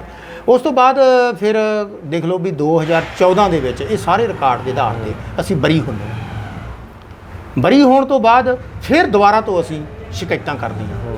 ਉਹਨਾਂ ਸ਼ਿਕਾਇਤਾਂ ਦੀਆਂ ਫਿਰ ਵੱਡੇ ਪੱਧਰ ਦੇ ਉੱਤੇ ਪੜਤਾਲਾਂ ਹੁੰਦੀਆਂ ਵਾ। ਫਿਰ DGP ਰਜਿੰਦਰ ਸਿੰਘ ਖੁਦ ਪੜਤਾਲ ਕਰਦੇ ਆ ਇੱਕ ਟੀਮ ਬਣਾ ਕੇ। ਉਹਦੇ ਵਿੱਚ ਉਹ ਸਾਬਤ ਕਰਦੇ ਆ ਕਿ ਇਸ ਪਰਿਵਾਰ ਦੇ ਨਾਲ ਕਿਵੇਂ ਬੇਇਨਸਾਫੀ ਹੋਈ। ਉਹਦੇ ਵਿੱਚ ਉਹਨਾਂ ਨੇ ਇੱਕ ਇੱਕ ਗੱਲ ਨੂੰ ਉਹਨਾਂ ਨੇ ਇੱਕ ਰਿਪੋਰਟ ਜਾਰੀ ਕੀਤੀ ਉਹਨਾਂ ਨੇ। ਉਹਦੇ ਵਿੱਚ ਤੁਸੀਂ ਹਿਸਾਬ ਲਾਓ ਵੀ ਕੋਈ 100 ਤੋਂ ਵੱਧ ਹੀਰੀਆਂ ਹੋਈਆਂ ਤੇ ਅਸੀਂ ਕਹਿ ਲਓ ਵੀ ਹਜ਼ਾਰਾਂ ਹੀ ਡਾਕੂਮੈਂਟ ਜਿਹੜੇ ਫਿਰ ਕਢਾਏ ਸੀ, ਕੱਲੀ ਗੱਲ ਉਹਨਾਂ ਕੋਲੇ ਸਾਬਤ ਕੀਤੀ। ਫਿਰ ਉਹਨਾਂ ਨੇ ਉਹ ਰਿਪੋਰਟ ਤਿਆਰ ਕੀਤੀ। ਉਹ ਰਿਪੋਰਟ ਦੇ ਵਿੱਚ ਉਹਨਾਂ ਨੇ ਸਾਬਤ ਕੀਤਾ ਕਿ ਵੀ ਨਾ ਇਹ ਚਲੋ ਬਰੀ ਤਾਂ ਹੋ ਹੀ ਗਏ ਸੀ, ਤੇ ਉਹਨਾਂ ਨੇ ਸਾਬਤ ਕੀਤਾ ਕਿ ਵੀ ਜਿਹੜਾ ਇਹ ਗੁਰਿੰਦਰ ਸਿੰਘ ਬੱਲ SHO ਤੇ ASI ਰਾਜਵੀਰ ਸਿੰਘ, ਇਹਨਾਂ ਨੇ ਘੋਰ ਅਨਿਆਂ ਕੀਤਾ ਵਾ ਪਰਿਵਾਰ ਦੇ ਨਾਲ। ਤੇ ਉਹਨਾਂ ਨੇ 5-5 ਲੱਖ ਰੁਪਏ ਮੁਆਵਜ਼ੇ ਦੀ, 20 ਲੱਖ ਰੁਪਏ ਮੁਆਵਜ਼ੇ ਦੀ ਸਿਫਾਰਿਸ਼ ਵੀ ਕੀਤੀ DGP ਸਾਹਿਬ। ਪਰ ਉਸ ਤੋਂ ਬਾਅਦ ਵੀ ਜਿਹੜੀ ਇੰਪਲੀਮੈਂਟੇਸ਼ਨ ਕਿਸੇ ਗੱਲ ਦੀ ਨਹੀਂ ਹੋਏਗੀ, ਕਿਉਂਕਿ ਉਹ ਜਿਹੜਾ ਦੋਸ਼ੀ ਆ ਉਹ ਬਹੁਤ ਤਾਕਤਵਰ, ਪੈਸੇ ਵਾਲਾ, ਤਕੜਾ ਬੰਦਾ। DGP ਤੋਂ ਵੀ ਉੱਪਰ ਹੋਊਗਾ। ਬਿਲਕੁਲ DGP ਤੋਂ ਉੱਪਰ। ਇਸ ਤਰ੍ਹਾਂ ਵਾ ਕਿ ਉਸ ਟਾਈਮ ਦਾ ਜਿਹੜਾ SSP ਰਾਜੀਵ ਅਹੀਰ, ਜਿਹੜਾ ਕਿ ਸਿੱਧੇ ਰੂਪ ਦੇ ਵਿੱਚ ਦੋਸ਼ੀ ਆ ਇਹ ਸਾਰੇ ਮਾਮਲੇ ਦੇ ਵਿੱਚ, ਉਹ ਅੱਜ ਕੱਲ੍ਹ ਇੰਟੈਲੀਜੈਂਸ ਬਿਊਰੋ ਦਿੱਲੀ ADGP ਲੱਗਿਆ ਹੋਇਆ। ਅੱਛਾ ਜੀ। ਉਹ ਵੱਡੀ ਤਾਕਤ ਦੇ ਰੂਪ ਦੇ ਵਿੱਚ ਉਹ ਸਾਰੇ ਕਾਸੇ ਨੂੰ ਰੋਕਦਾ ਵਾ, ਅੜਿੱਕੇ ਪਾਉਂਦਾ ਵਾ। ਉਸ ਟਾਈਮ ਦਾ DSP ਗੁਰਜੀਤ ਸਿੰਘ ਰਮਾਣਾ, ਉਹ DGP ਦਾ ਲੀਗਲ ਐਡਵਾਈਜ਼ਰ ਰਿਹਾ ਵਾ। ਇਸ ਕਰਕੇ ਇਹ ਸਾਰੇ ਬੰਦੇ ਅੜਿੱਕਾ ਪਾਉਣ ਵਾਲੇ ਆ। ਉਹ SHO ਨੂੰ ਇਹ ਬਚਾਉਂਦੇ ਆ, ਕਿਉਂਕਿ ਉਹਨਾਂ ਨੂੰ ਪਤਾ ਵਾ ਵੀ ਜਿਹੜਾ ਸੇਕ ਆ ਉਹ ਸਾਡੇ ਤੱਕ ਪਹੁੰਚਣਾ ਵਾ। ਉਸ ਤੋਂ ਬਾਅਦ ਫਿਰ ਜੇਲ੍ਹ ਦੇ ਵਿੱਚੋਂ ਬਾਹਰ ਆਉਂਦੇ ਆ। ਬਾਹਰ ਆ ਕੇ ਫਿਰ ਗੁੱਡੀ ਦਾ ਜਦੋਂ ਮੈਨੂੰ ਘਰੇ ਆਏ ਨੂੰ ਪਤਾ ਲੱਗਦਾ ਵਾ ਵੀ ਮਗਰ ਆਹ ਕੁਛ ਵਾਪਰਿਆ, ਤੇ ਹੌਲੀ ਫਿਰ ਉਹਦਾ ਰਿਕਾਰਡ ਇਕੱਠਾ ਕਰਨਾ ਸ਼ੁਰੂ ਕੀਤਾ। ਤੁਹਾਨੂੰ ਇਹ ਪੂਰਾ ਨਹੀਂ ਸੀ ਪਤਾ ਵੀ ਤੁਹਾਡੀ ਸਿਸਟਰ ਨਾਲ ਐਕਚੁਅਲ ਮੈਨੂੰ ਜੇਲ੍ਹ 'ਚ ਬੈਠੇ ਨੂੰ ਨਹੀਂ, ਜਿਵੇਂ ਆਮ ਪਰਿਵਾਰ ਹੁੰਦੇ ਆ ਨਹੀਂ ਦੱਸਦੇ, ਘੱਟ ਦੱਸਦੇ ਆ ਜਾਂ ਮਾੜਾ ਮੋਟਾ ਦੱਸਿਆ। ਹਾਲਾਂਕਿ ਮਾੜਾ ਮੋਟਾ ਮੈਨੂੰ ਦੱਸਦਾ ਸੀ, ਮੈਂ ਚਿੱਠੀਆਂ ਜਿਹੜੀਆਂ ਕਿ ਜੇਲ੍ਹ ਦੇ ਵਿੱਚੋਂ ਪਾਉਂਦਾ ਰਿਹਾ, ਵਿੱਚ ਮੈਂਸ਼ਨ ਕਰਦਾ ਰਿਹਾ ਵਾਂ। ਤੇ ਭਰਜਾਈ ਆਪਦੇ ਵੱਲੋਂ ਚਿੱਠੀਆਂ ਪਾ ਦਿੰਦੀ ਸੀ, ਮੈਂ ਆਪਦੇ ਵੱਲੋਂ ਪਾ ਦਿੰਦਾ ਸੀ। ਅਲੱਗ-ਅਲੱਗ ਪੜਤਾਲਾਂ ਚੱਲਦੀਆਂ ਰਹੀਆਂ, ਸੈਂਕੜੇ ਪੜਤਾਲਾਂ ਹੋਈਆਂ, ਪਰ ਕਿਸੇ ਵੀ ਗੱਲ ਦੇ ਉੱਤੇ ਜਿਹੜਾ ਨਿਆਂ ਜਿਹੜਾ ਉਹ ਨਾ ਮਿਲਿਆ। ਅੰਤ ਪਰਚਾ ਦਰਜ ਵੀ ਹੁਣ ਕਦੋਂ, ਹਾਲਾਂਕਿ ਨੈਸ਼ਨਲ SC ਕਮਿਸ਼ਨ ਨੇ 2018 ਦੇ ਵਿੱਚ ਪਰਚੇ ਦਾ ਆਰਡਰ ਕਰਤਾ ਸੀ, ਰਜਿਸਟਰਡ ਦਾ case and investigate. National level ਦਾ ਜਿਹੜਾ SC commission, national SC commission, ਬਿਲਕੁਲ ਉਹਨਾਂ ਨੇ ਐਸਐਸਪੀ ਸਰਜੀਤ ਸਿੰਘ ਸੀ ਇੱਥੇ, ਅੱਜ ਕੱਲ੍ਹ ਆਈਜੀ ਆ ਮੇਰਾ ਖਿਆਲ, ਜੀ। ਡੀਆਈਜੀ ਆ ਜਾਂ ਆਈਜੀ ਆ, ਉਹਨੂੰ ਪਰਚਾ ਕਦਾ ਆਰਡਰ ਕਰਤਾ, ਫਿਰ ਵੀ ਨਹੀਂ ਪਰਚਾ ਕੀਤਾ। ਦੂਜੇ ਪਾਸੇ ਪੁਲਿਸ ਪੈਸੇ ਵੀ ਲੈਂਦੀ ਆ, ਸਿਫਾਰਸ਼ਾਂ ਵੀ ਉਹਨਾਂ ਦੀਆਂ ਮੰਨਦੀ ਆ। ਪਰ ਜਿਹੜੇ ਪੋਲੀਟੀਕਲ ਲੋਕ ਆ, ਚਾਹੇ ਬਾਦਲਾਂ ਦਾ ਰਾਜ ਸੀ, ਚਾਹੇ ਕਾਂਗਰਸ ਦਾ ਰਾਜ ਰਿਹਾ, ਚਾਹੇ ਚੰਨੀ ਦਾ ਸੀ ਤੇ ਚਾਹੇ ਕੈਪਟਨ ਦਾ ਸੀਗਾ, ਸਾਰਿਆਂ ਨੇ ਉਸ ਡੀਐਸਪੀ ਤੇ ਇਹਨਾਂ ਵੱਡੇ ਅਫਸਰਾਂ ਦੀ ਰੱਖਿਆ ਕੀਤੀ, ਇਹਨਾਂ ਨੂੰ ਬਚਾਇਆ। ਔਰ ਕੈਪਟਨ ਨੇ ਤਾਂ ਜਿੰਨਾ ਟਾਈਮ ਕੈਪਟਨ ਸਰਕਾਰ ਰਹੀ ਉਹਨੂੰ ਰੱਖਿਆ ਹੀ ਆਪਦੇ ਪਟਿਆਲੇ ਲਾ ਕੇ, ਜਿਹੜੀ ਫੋਨ ਮੋਤੀ ਮਹਿਲ ਚੋਂ ਆਉਂਦੇ ਹੁੰਦੇ ਸੀਗੇ। ਇਹ ਗੱਲ ਸਪਸ਼ਟ ਹੈਗੀ ਆ ਜੀ। ਔਰ ਉਹ ਮਹਾਰਾਣੀ ਪ੍ਰਨੀਤ ਕੌਰ ਦੀ ਬੁੱਕਲ 'ਚ ਬੈਠਾ ਰਿਹਾ, ਕਿਸੇ ਨੇ ਕੋਈ ਕਾਰਵਾਈ ਨਹੀਂ ਕੀਤੀ। ਚੰਨੀ ਆ ਗਿਆ, ਇਹਦੇ ਤੋਂ ਬੜੀ ਆਸ ਸੀ ਵੀ ਚੰਨੀ ਕਰਦਾ, ਘਰ ਘਰ ਚੱਲੀ ਗੱਲ, ਚੰਨੀ ਕਰਦਾ ਮਸਲੇ ਹੱਲ, ਇਹਨੇ ਵੀ ਕੋਈ ਨਾ ਸੁਣੀ। ਚੰਨੀ ਸਾਹਿਬ ਨੂੰ ਮਿਲੇ ਸੀ ਤੁਸੀਂ? ਬੜੇ ਵਾਰ ਮਿਲਣ ਦੇ ਤਰੀਕੇ ਬੜੇ ਸਿੱਧਾ ਹੀ ਮਿਲਣੇ ਬੜਾ ਪਹਿਲੀ ਗੱਲ ਤਾਂ ਇਹਨਾਂ ਨੂੰ ਮਿਲਣਾ ਔਖਾ, ਜੇ ਕਦੇ ਮਿਲਿਆ ਵੀ ਤਾਂ ਬੇਕਾਰ ਗੱਲ, ਕਿਸੇ ਕਿਸਮ ਦਾ ਕੋਈ ਰਿਸਪੌਂਸ ਨਹੀਂ ਗਾ। ਐਕਚੁਅਲ ਇਹ ਸਭ ਰਲੇ ਮਿਲੇ ਨੇ। ਐਕਚੁਅਲ ਇਹੀ ਗੱਲ ਪੋਲੀਟੀਕਲ ਲੀਡਰ ਵੀ ਗਲਤ ਕੰਮ ਕਰਾਉਂਦੇ ਨੇ ਪੁਲਿਸ ਅਫਸਰ ਦੇ। ਪੁਲਿਸ ਅਫਸਰਾਂ ਨੂੰ ਵੀ ਪਤਾ ਵਾ ਕਿ ਪੋਲੀਟੀਕਲ ਲੋਕਾਂ ਦੇ ਸਾਥੋਂ ਆ ਹੁਣ ਭਗਵੰਤ ਮਾਨ ਸਾਹਿਬ ਬੜੀਆਂ ਆਸਾਂ ਮਾ ਸੀਗੀਆਂ, ਬੜੇ ਲੋਕਾਂ ਨੂੰ, ਸਾਡੇ ਵਰਗੇ ਹੋਰ ਪੀੜਤ ਬੜੇ ਆ, ਸਾਨੂੰ ਅਸੀਂ ਵੀ ਵਿੱਚ ਆ, ਸਾਰਿਆਂ ਨੂੰ ਕਿੰਨੀਆਂ ਆਸਾਂ ਕਿੰਨੀਆਂ ਵੋਟਾਂ ਦੇ ਨਾਲ ਜਿਤਾਇਆ। ਤਾਂ ਬੀਬੀ ਸਰਬਜੀਤ ਕੌਰ ਮਾਣੂਕੇ ਸਾਡੇ ਧਰਨਿਆਂ ਦੇ ਵਿੱਚ ਆਉਂਦੀ ਰਹੀ ਹੈ। ਪਰ ਹੁਣ ਜਦੋਂ ਦਾ ਸਰਕਾਰ ਬਣ ਗਈ ਤੇ ਅਸੀਂ ਧਰਨਾ ਲਾਈ ਬੈਠੇ ਹਾਂ, 20 ਦਿਨ ਹੋਣ ਵਾਲੇ, ਅੱਜ 20ਵਾਂ ਦਿਨ। ਤੇ ਇੱਕ ਦਿਨ ਜਥੇਬੰਦੀਆਂ ਨੇ ਕਹਿਤਾ ਸੀ ਵੀ ਅਸੀਂ ਘਰਾਓ ਕਰਾਂਗੇ, ਉਹਦੇ ਆਈ ਸੀ ਡਾਕੂਮੈਂਟ ਤੇ ਬਸ ਫਾਰਮੈਲਿਟੀ। ਕਹਿਣ ਦਾ ਮਤਲਬ ਕੀ ਵੀ ਇਹ ਜਿਹੜੇ ਗੁੰਡੇ ਲੋਕ ਨੇ ਜਾਂ ਕਹਿ ਲਈਏ ਇਹ ਜਿਨ੍ਹਾਂ ਦੀ ਮੋਟੈਲਿਟੀ ਪੁਲਿਸ ਅਫਸਰਾਂ ਦੀ ਕਾਲੇ ਦੌਰ ਵਾਲੀ ਅਤਿਆਚਾਰ ਕਰਨ ਵਾਲੀ ਆ, ਇਹਨਾਂ ਦੇ ਇਹ ਰਖਵਾਲੇ ਨੇ। ਕਿਉਂ ਰਖਵਾਲੇ ਨੇ? ਕਿਉਂਕਿ ਇਹਨਾਂ ਲੋਕਾਂ ਨੇ ਇਹਨਾਂ ਤੋਂ ਗਲਤ ਕੰਮ ਕਰਾਉਣੇ ਹੁੰਦੇ, ਕਰਾਉਂਦੇ ਵੀ ਆ, ਇਹ 'ਚ ਕੋਈ ਸ਼ੱਕ ਨਹੀਂ। ਇਹਦੇ 'ਚ ਇੱਕ ਸਵਾਲ ਇਹ ਵੀ ਬਣਦਾ ਕਿ ਤੁਸੀਂ ਜਾਂ ਤੁਹਾਡਾ ਪਰਿਵਾਰ ਕਹਿ ਲਓ ਵੀ ਕਿਉਂ ਟਾਰਗੇਟ ਕੀਤਾ ਗਿਆ? ਇੱਥੇ ਤੁਹਾਡੇ ਆਂਢ ਗੁਆਂਢ 'ਚ ਹੋਰ ਵੀ ਲੋਕ ਰਹਿੰਦੇ ਨੇ, ਬੜੀ ਦੁਨੀਆ ਤੁਰੀ ਫਿਰਦੀ, ਦਿਨ ਰਾਤ ਕੰਮ ਕਰ ਰਹੇ ਨੇ, ਇਕੱਲੇ ਘਰੇ ਜਾ ਰਹੇ ਨੇ, ਦੇਖੋ ਤੁਸੀਂ ਕਿਉਂ ਸਿਰਫ? ਮੈਂ ਨਿੱਜੀ ਤੌਰ ਤੇ ਤਾਂ ਇਸ ਕਰਕੇ ਟਾਰਗੇਟ ਬਣਿਆ ਕਿ ਵੀ ਮੈਂ ਸੋਸ਼ਲ ਸਮਾਜਿਕ ਜਥੇਬੰਦੀਆਂ ਦੇ ਵਿੱਚ ਕੰਮ ਕਰਦਾ ਸੀ। ਇਹ ਤਾਂ ਕੋਈ ਮਾੜਾ ਕੰਮ ਨਹੀਂ ਹੈਗਾ। ਮੈਂ ਦੱਸਦਾ ਵੀ ਇਹ ਕਿਵੇਂ ਮਾੜਾ, ਇਹਨਾਂ ਲਈ ਕਿਉਂ ਮਾੜਾ ਸੀ। ਇਹਨਾਂ ਲਈ ਤਾਂ ਮਾੜਾ ਸੀ ਵੀ ਉਸ ਟਾਈਮ ਆ ਰਿਕਾਰਡ ਪਿਆ ਮੇਰੇ ਕੋਲੇ ਜੀ, ਮੈਂ ਤੁਹਾਨੂੰ ਦਿਖਾ ਵੀ ਦਿੰਦਾ ਵਾਂ, ਮੈਂ ਰਿਕਾਰਡ ਦਿਖਾ ਕੇ ਗੱਲ ਕਰਦਾ ਵਾਂ। ਜਿਸ ਟਾਈਮ ਇਹ ਬੰਦਾ ਇੱਥੇ ਐਸਐਚਓ ਲੱਗਿਆ ਹੋਇਆ ਵਾ ਗੁਰਿੰਦਰ ਸਿੰਘ ਬੱਲ, ਆ ਦੇਖੋ ਜੀ, ਉਸ ਟਾਈਮ 2000 ਗੱਲ ਆ 5 ਦੀ 4-5 ਦੀ ਨਾ 2004-5 ਦੇ ਵਿੱਚ ਜਿਹੜੇ ਥਾਣੇ ਦਾ ਇਹ ਆਪਣੇ ਆਪ ਨੂੰ ਐਸਐਚਓ ਕਹਿੰਦਾ ਵਾ, ਉਸ ਟਾਈਮ ਇਹ ਥਾਣਾ ਹੈ ਨਹੀਂਗਾ, ਇਹ ਥਾਣਾ ਹੀ ਹੈ ਨਹੀਂ। ਅੱਛਾ, ਜਿਹੜੇ ਥਾਣੇ ਦਾ ਇਹ ਆਪਣੇ ਆਪ ਨੂੰ ਐਸਐਚਓ ਕਹਿੰਦਾ ਜੀ, ਕੋਈ ਨਹੀਂ, ਆਰਾਮ ਨਾਲ ਕਰ ਲਓ, ਕੋਈ ਗੱਲ ਜੀ ਜੀ। ਇੱਥੇ ਆ ਗਿਆ ਰਿਕਾਰਡ, ਆ ਦੇਖੋ ਇਹ ਰਿਕਾਰਡ ਆ, ਇਹ ਮੈਂ ਆਰਟੀਆਈ ਦੇ ਵਿੱਚ ਲਿਆ ਹੋਇਆ ਵਾ ਜੀ। ਇਹਦੇ ਵਿੱਚ ਸਾਫ਼ ਲਿਖਿਆ ਹੋਇਆ ਕਿ ਜਿਹੜਾ ਥਾਣਾ ਵਾ ਉਹ 2010 ਦੇ ਵਿੱਚ ਬਣਿਆ, ਪੰਜਾਬ ਸਰਕਾਰ ਦਾ ਨੋਟੀਫਿਕੇਸ਼ਨ ਆ ਦੇਖੋ ਲਿਖਿਆ ਗ੍ਰਹਿ ਵਿਭਾਗ ਦਾ ਕਿ ਇਹ ਥਾਣਾ 2010 ਦੇ ਵਿੱਚ ਬਣਦਾ। ਇਸ ਤੋਂ ਪਹਿਲਾਂ ਜਗਰਾਉਂ ਥਾਣਾ ਨਹੀਂ ਸੀ। ਹੁਣ ਤੁਸੀਂ ਹੈਰਾਨ ਹੋਵੋਗੇ ਵੀ ਥਾਣਾ ਹੀ ਹੈ ਨਹੀਂਗਾ ਕਾਗਜ਼ਾਂ ਦੇ ਵਿੱਚ, 2 ਨੰਬਰ 'ਚ ਥਾਣਾ ਚੱਲੀ ਜਾਂਦਾ ਤੇ ਉਹਦਾ ਐਸਐਚਓ ਉਹ ਵੀ 2 ਨੰਬਰ ਦੇ ਵਿੱਚ ਕੰਮ ਕਰੀ ਜਾਂਦਾ। ਅਦਾਲਤਾਂ ਦੇ ਵਿੱਚ ਉਹ ਪਰਚੇ ਦਰਜ ਕਰਕੇ ਗਵਾਹੀਆਂ ਦੇਈ ਜਾਂਦਾ ਵਾ, ਅਦਾਲਤਾਂ ਦੇ ਵਿੱਚ ਉਹ ਪੇਸ਼ ਹੁੰਦਾ ਕਿ ਮੈਂ ਐਸਐਚਓ ਕਿੱਥੋਂ ਦਾ, ਥਾਣਾ ਸਿਟੀ ਜਗਰਾਉਂ ਦਾ, ਤੇ ਥਾਣਾ ਸਿਟੀ ਹੈ ਹੀ ਨਹੀਂ। ਅੱਜ ਪੁੱਛ ਲਓ ਤੁਸੀਂ ਐਸਐਸਪੀ ਤੋਂ ਵੀ ਥਾਣਾ ਸਿਟੀ ਕਦੋਂ ਬਣਿਆ, ਉਹ ਕਹਿਣਗੇ 2010 'ਚ। ਉਦੋਂ ਪਹਿਲਾਂ ਉਹ ਕਦੋਂ ਪਹਿਲਾਂ ਕਹਿੰਦੇ ਥਾਣਾ ਹੀ ਨਹੀਂ ਸੀ। ਕੀ ਫਿਰ 2 ਨੰਬਰ ਦੇ ਵਿੱਚ ਸਾਡੇ ਇੱਥੇ ਜਗਰਾਉਂ ਪਿੰਡ ਕੌਂਕੇ ਪਿੰਡਾਂ ਨਾਲ ਹੀ ਭਾਈ ਗੁਰਦੇਵ ਸਿੰਘ ਕੌਂਕੇ ਅਕਾਲ ਤਖਤ ਦੇ ਸਾਬਕਾ ਜਥੇਦਾਰ, ਉਹ ਇਸ ਥਾਣੇ ਦੇ ਵਿੱਚ ਉਹਨਾਂ ਨੇ ਅਤਿਆਚਾਰ ਹੋਏ। ਮਤਲਬ 2 ਨੰਬਰ ਦੇ ਜਿੰਨੇ ਕੰਮ ਹੁੰਦੇ ਆ ਉਹ ਥਾਣਿਆਂ ਦੇ, ਇਹਨਾਂ ਥਾਣਿਆਂ ਦੇ ਵਿੱਚ ਹੁੰਦੇ ਰਹੇ ਆ। ਅੱਛਾ, ਇਹ ਰਿਕਾਰਡ ਆ। ਪਰ ਪੁਲਿਸ ਤਾਂ ਇਹ ਵੀ ਕਹਿੰਦੀ ਆ ਕਿ ਅੱਜ ਵੀ ਥਾਣੇ ਇਹ ਜਿਹੇ ਸਾਹਿਬ ਦਾ ਵੀ ਅਤਿਆਚਾਰ ਇਸੇ ਥਾਣੇ, ਬਿਲਕੁਲ ਇਹਨਾਂ ਥਾਣਿਆਂ ਦੇ ਵਿੱਚ ਹੀ, ਇਹੋ ਜਿਹੇ ਥਾਣਿਆਂ ਦੇ ਵਿੱਚ ਹੀ ਹੋਇਆ, ਇਹੋ ਜਿਹੇ ਥਾਣਿਆਂ ਦੇ ਵਿੱਚ ਹੀ ਹੋਇਆ। ਔਰ ਹੈਰਾਨੀ ਵਾਲੀ ਗੱਲ ਆ ਕਿ ਇਹ ਬੰਦਾ ਐਸਐਚਓ ਵੀ ਨਹੀਂ ਸੀ, ਇਹ ਸਿਰਫ ਏਐਸਆਈ ਸੀ। ਇਹਨੂੰ 6 ਮਹੀਨੇ ਵਾਸਤੇ ਇੱਕ ਟੈਂਪਰੇਰੀ ORP ਰੈਂਕ ਕਹਿੰਦੇ ਇਹਨੂੰ, ਲੋਕਲ ਰੈਂਕ, ਉਹ ਦਿੱਤਾ ਸੀ। ਉਹ ਸਿਰਫ 6 ਮਹੀਨੇ। ਉਹ ਕਿਹਨਾਂ ਨੇ ਦਿੱਤਾ? ਉਹ ਪੰਜਾਬ ਪੁਲਿਸ ਦਾ ਇੱਕ ਰੂਲ ਆ, ਪੰਜਾਬ ਪੁਲਿਸ ਦਾ ਇੱਕ ਰੂਲ ਆ ਕੋਈ ਚੰਗੀ ਕਾਰਗੁਜ਼ਾਰੀ ਕਿ ਜਿਹੜਾ ਪੁਲਿਸ ਅਫਸਰ ਚੰਗੀ ਕਾਰਗੁਜ਼ਾਰੀ ਕਰਦਾ ਤੇ ਉਹਦੇ ਬਰਾਬਰ ਦਾ ਕੋਈ ਹੋਰ ਪੁਲਿਸ ਅਫਸਰ ਹੈ ਨਹੀਂਗਾ, ਤਾਂ ਉਹਨੂੰ ਤੁਸੀਂ ਟੈਂਪਰੇਰੀ ਰੈਂਕ ਦੇ ਦਿਓ। ਦੇਣਾ ਤਾਂ ਹੁੰਦਾ ਮੈਟ ਦੇ ਆਧਾਰ ਤੇ ਕਿ ਚੰਗੇ ਕੰਮ ਕਰਦਾ, ਪਰ ਇੱਥੇ ਕੀ ਚੱਲਦਾ, ਇੱਥੇ ਜਾਂ ਲੈ ਦੇ ਤੇ ਜਾਂ ਫਿਰ ਸਿਫਾਰਿਸ਼। ਇਹਨੇ ਇੱਕ ਵਾਰੀ ਲੈ ਲਿਆ, ਉਹ ਐਸਐਚਓ ਲੱਗ ਗਿਆ ਸਿਫਾਰਿਸ਼ ਦੇ ਨਾਲ, ਜਾਂ ਚੌਂਕੀ ਇੰਚਾਰਜ ਲੱਗ ਗਿਆ, ਤੇ ਉਦੋਂ ਬਾਅਦ ਚ ਕੀਤੇ ਗਲਤ ਕੰਮ, ਮਤਲਬ ਦੀ ਪਾਵਰ ਦੀ ਮਿਸਯੂਜ਼ ਕੀਤਾ। ਹੁਣ ਤੁਸੀਂ ਹੈਰਾਨੀ ਵਾਲੀ ਗੱਲ ਆ ਵੀ ਜਦੋਂ ਥਾਣਾ ਹੀ ਹੈ ਨਹੀਂ ਤੇ ਥਾਣੇਦਾਰ ਵੀ ਹੈ ਨਹੀਂ, ਉਹ ਜਿਹਦੀ SHO ਵੀ ਹੈ ਨਹੀਂ, ਕਰਦਾ ਉਹ SHO ਪੁਣਾ ਵਾ ਤੇ ਥਾਣੇਦਾਰ ਕਹਾਉਂਦਾ ਵਾ, ਗਨਮੈਨ ਵੀ ਰੱਖੀ ਫਿਰਦਾ ਤੇ ਕਰਦਾ ਫਿਰ ਕੀ ਆ। ਹੁਣ ਤੁਸੀਂ ਆਪ ਸੋਚ ਕੇ ਦੇਖੋ ਵੀ ਉਹਨੇ ਫਿਰ ਕੀਤਾ ਕੀ ਹੋਊਗਾ। ਉਹਨੇ ਕੀਤਾ ਅਤਿਆਚਾਰ, ਗਰੀਬ ਲੋਕਾਂ ਦੀਆਂ ਧੀਆਂ ਭੈਣਾਂ ਨੂੰ ਚੱਕ ਕੇ ਅਤਿਆਚਾਰ ਕਰਨਾ, ਪੈਸੇ ਕਮਾਉਣੇ, ਜਾਇਦਾਦ ਬਣਾਉਣੀ, ਅੰਨੀ ਜਾਇਦਾਦ ਜਗਰਾਉਂ ਦੇ ਵਿੱਚ ਉਹਨੇ ਬਣਾਈ। ਬੜੀਆਂ ਉਦਾਹਰਨਾਂ ਸਾਡੇ ਕੋਲ ਇੱਥੇ ਇੱਕ ਚੋਰੀ ਆ, ਹੁਣੇ ਮੇਰੇ ਕੋਲ ਸਾਡੇ ਧਰਨੇ ਦੇ ਵਿੱਚ ਬੈਠਾ ਗਿਆ ਬੰਦਾ ਜੀ, ਤੇ ਉਹਦੇ ਸੋਨੇ ਦੀ ਦੁਕਾਨ ਸੀ, ਉਹਨਾਂ ਦੀ ਚੋਰੀ ਹੋ ਗਈ। ਚੋਰੀ ਹੋ ਗਈ ਦੁਕਾਨਦਾਰ ਸੋਨੇ ਦਾ, ਤੇ ਉਹਨਾਂ ਕੋਲੇ ਜਿਵੇਂ ਕਹਿ ਲਈਏ ਵੀ ਬਿੱਲ ਤੋਂ ਜਿੰਨੇ ਬਿੱਲ ਹੁੰਦਾ ਵੀ ਬਿੱਲ ਤੋਂ ਬਿਨਾਂ ਉਹਨਾਂ ਕੋਲੇ ਕੋਈ ਵਾਧੂ ਸੋਨਾ ਜਾਂ ਹੀਰੇ ਸੀਗੇ, ਉਹ ਸਾਰੇ ਦੇ ਸਾਰੇ ਹੜੱਪ ਕਰ ਗਿਆ। ਅੱਛਾ, ਚੋਰੀ 'ਚ ਪਾਤੇ, ਸਾਰੇ ਲੁੱਟ ਕੇ ਲੈ ਗਿਆ। ਉਹ ਆਪ ਮੈਨੂੰ ਦੱਸਦਾ, ਪਤਾ ਇਸ ਗੱਲ ਨੂੰ, ਚਰਚਾ ਇਸ ਗੱਲ ਦੀ ਸ਼ਹਿਰ ਦੇ ਵਿੱਚ। ਹੋਰ ਬੜੇ ਕੇਸ ਆ। ਕਹਿਣ ਦਾ ਮਤਲਬ ਕੀ, ਕਹਿਣ ਦਾ ਮਤਲਬ ਕੀ ਵੀ ਇਹ ਜਿਹੜੇ ਅਤਿਆਚਾਰ ਕਰਦਾ ਸੀ, ਅਸੀਂ ਇਹਨਾਂ ਅਤਿਆਚਾਰਾਂ ਦੇ ਖਿਲਾਫ ਆਵਾਜ਼ ਉਠਾਉਂਦੇ ਸੀ। ਮੈਨੂੰ ਜਿਹੜਾ ਪਸਾਉਣ ਦਾ ਕਾਰਨ ਆ ਵਾ। ਤੁਸੀਂ ਪਹਿਲਾਂ SHO ਸਾਹਿਬ ਤੇ ਤੁਹਾਡੇ ਇਸ ਮਾਮਲੇ ਤੋਂ ਪਹਿਲਾਂ, ਕੇਸ ਤੋਂ ਪਹਿਲਾਂ ਤੁਸੀਂ SHO ਸਾਹਿਬ ਦੇ ਖਿਲਾਫ ਬੋਲਦੇ? ਬਿਲਕੁਲ, ਉਹ ਲੋਕਾਂ ਦੀਆਂ ਸ਼ਿਕਾਇਤਾਂ ਅੱਜ ਵੀ ਸਾਡੇ ਕੋਲ ਹੈ। ਦੂਜਾ ਕਾਰਨ ਜਿਹੜੀ ਭਰਜਾਈ ਹੈ ਮੇਰੀ, ਉਹ ਚਲੋ ਵੈਸੇ ਉਹ ਆਪ ਵੀ ਦੱਸਣਗੇ, ਉਹ ਪੋਲੀਟੀਕਲ ਸੀ, ਕਾਂਗਰਸ ਪਾਰਟੀ ਦੇ ਮਤਲਬ ਜ਼ਿਲ੍ਹਾ ਪ੍ਰਧਾਨ ਰਹੇ ਆ ਉਹ ਮਹਿਲਾ ਜਗਰਾਉਂ ਤੋਂ ਉਹਨਾਂ ਨੇ MLA ਦੀ ਚੋਣ ਵੀ ਲੜੀ ਆ।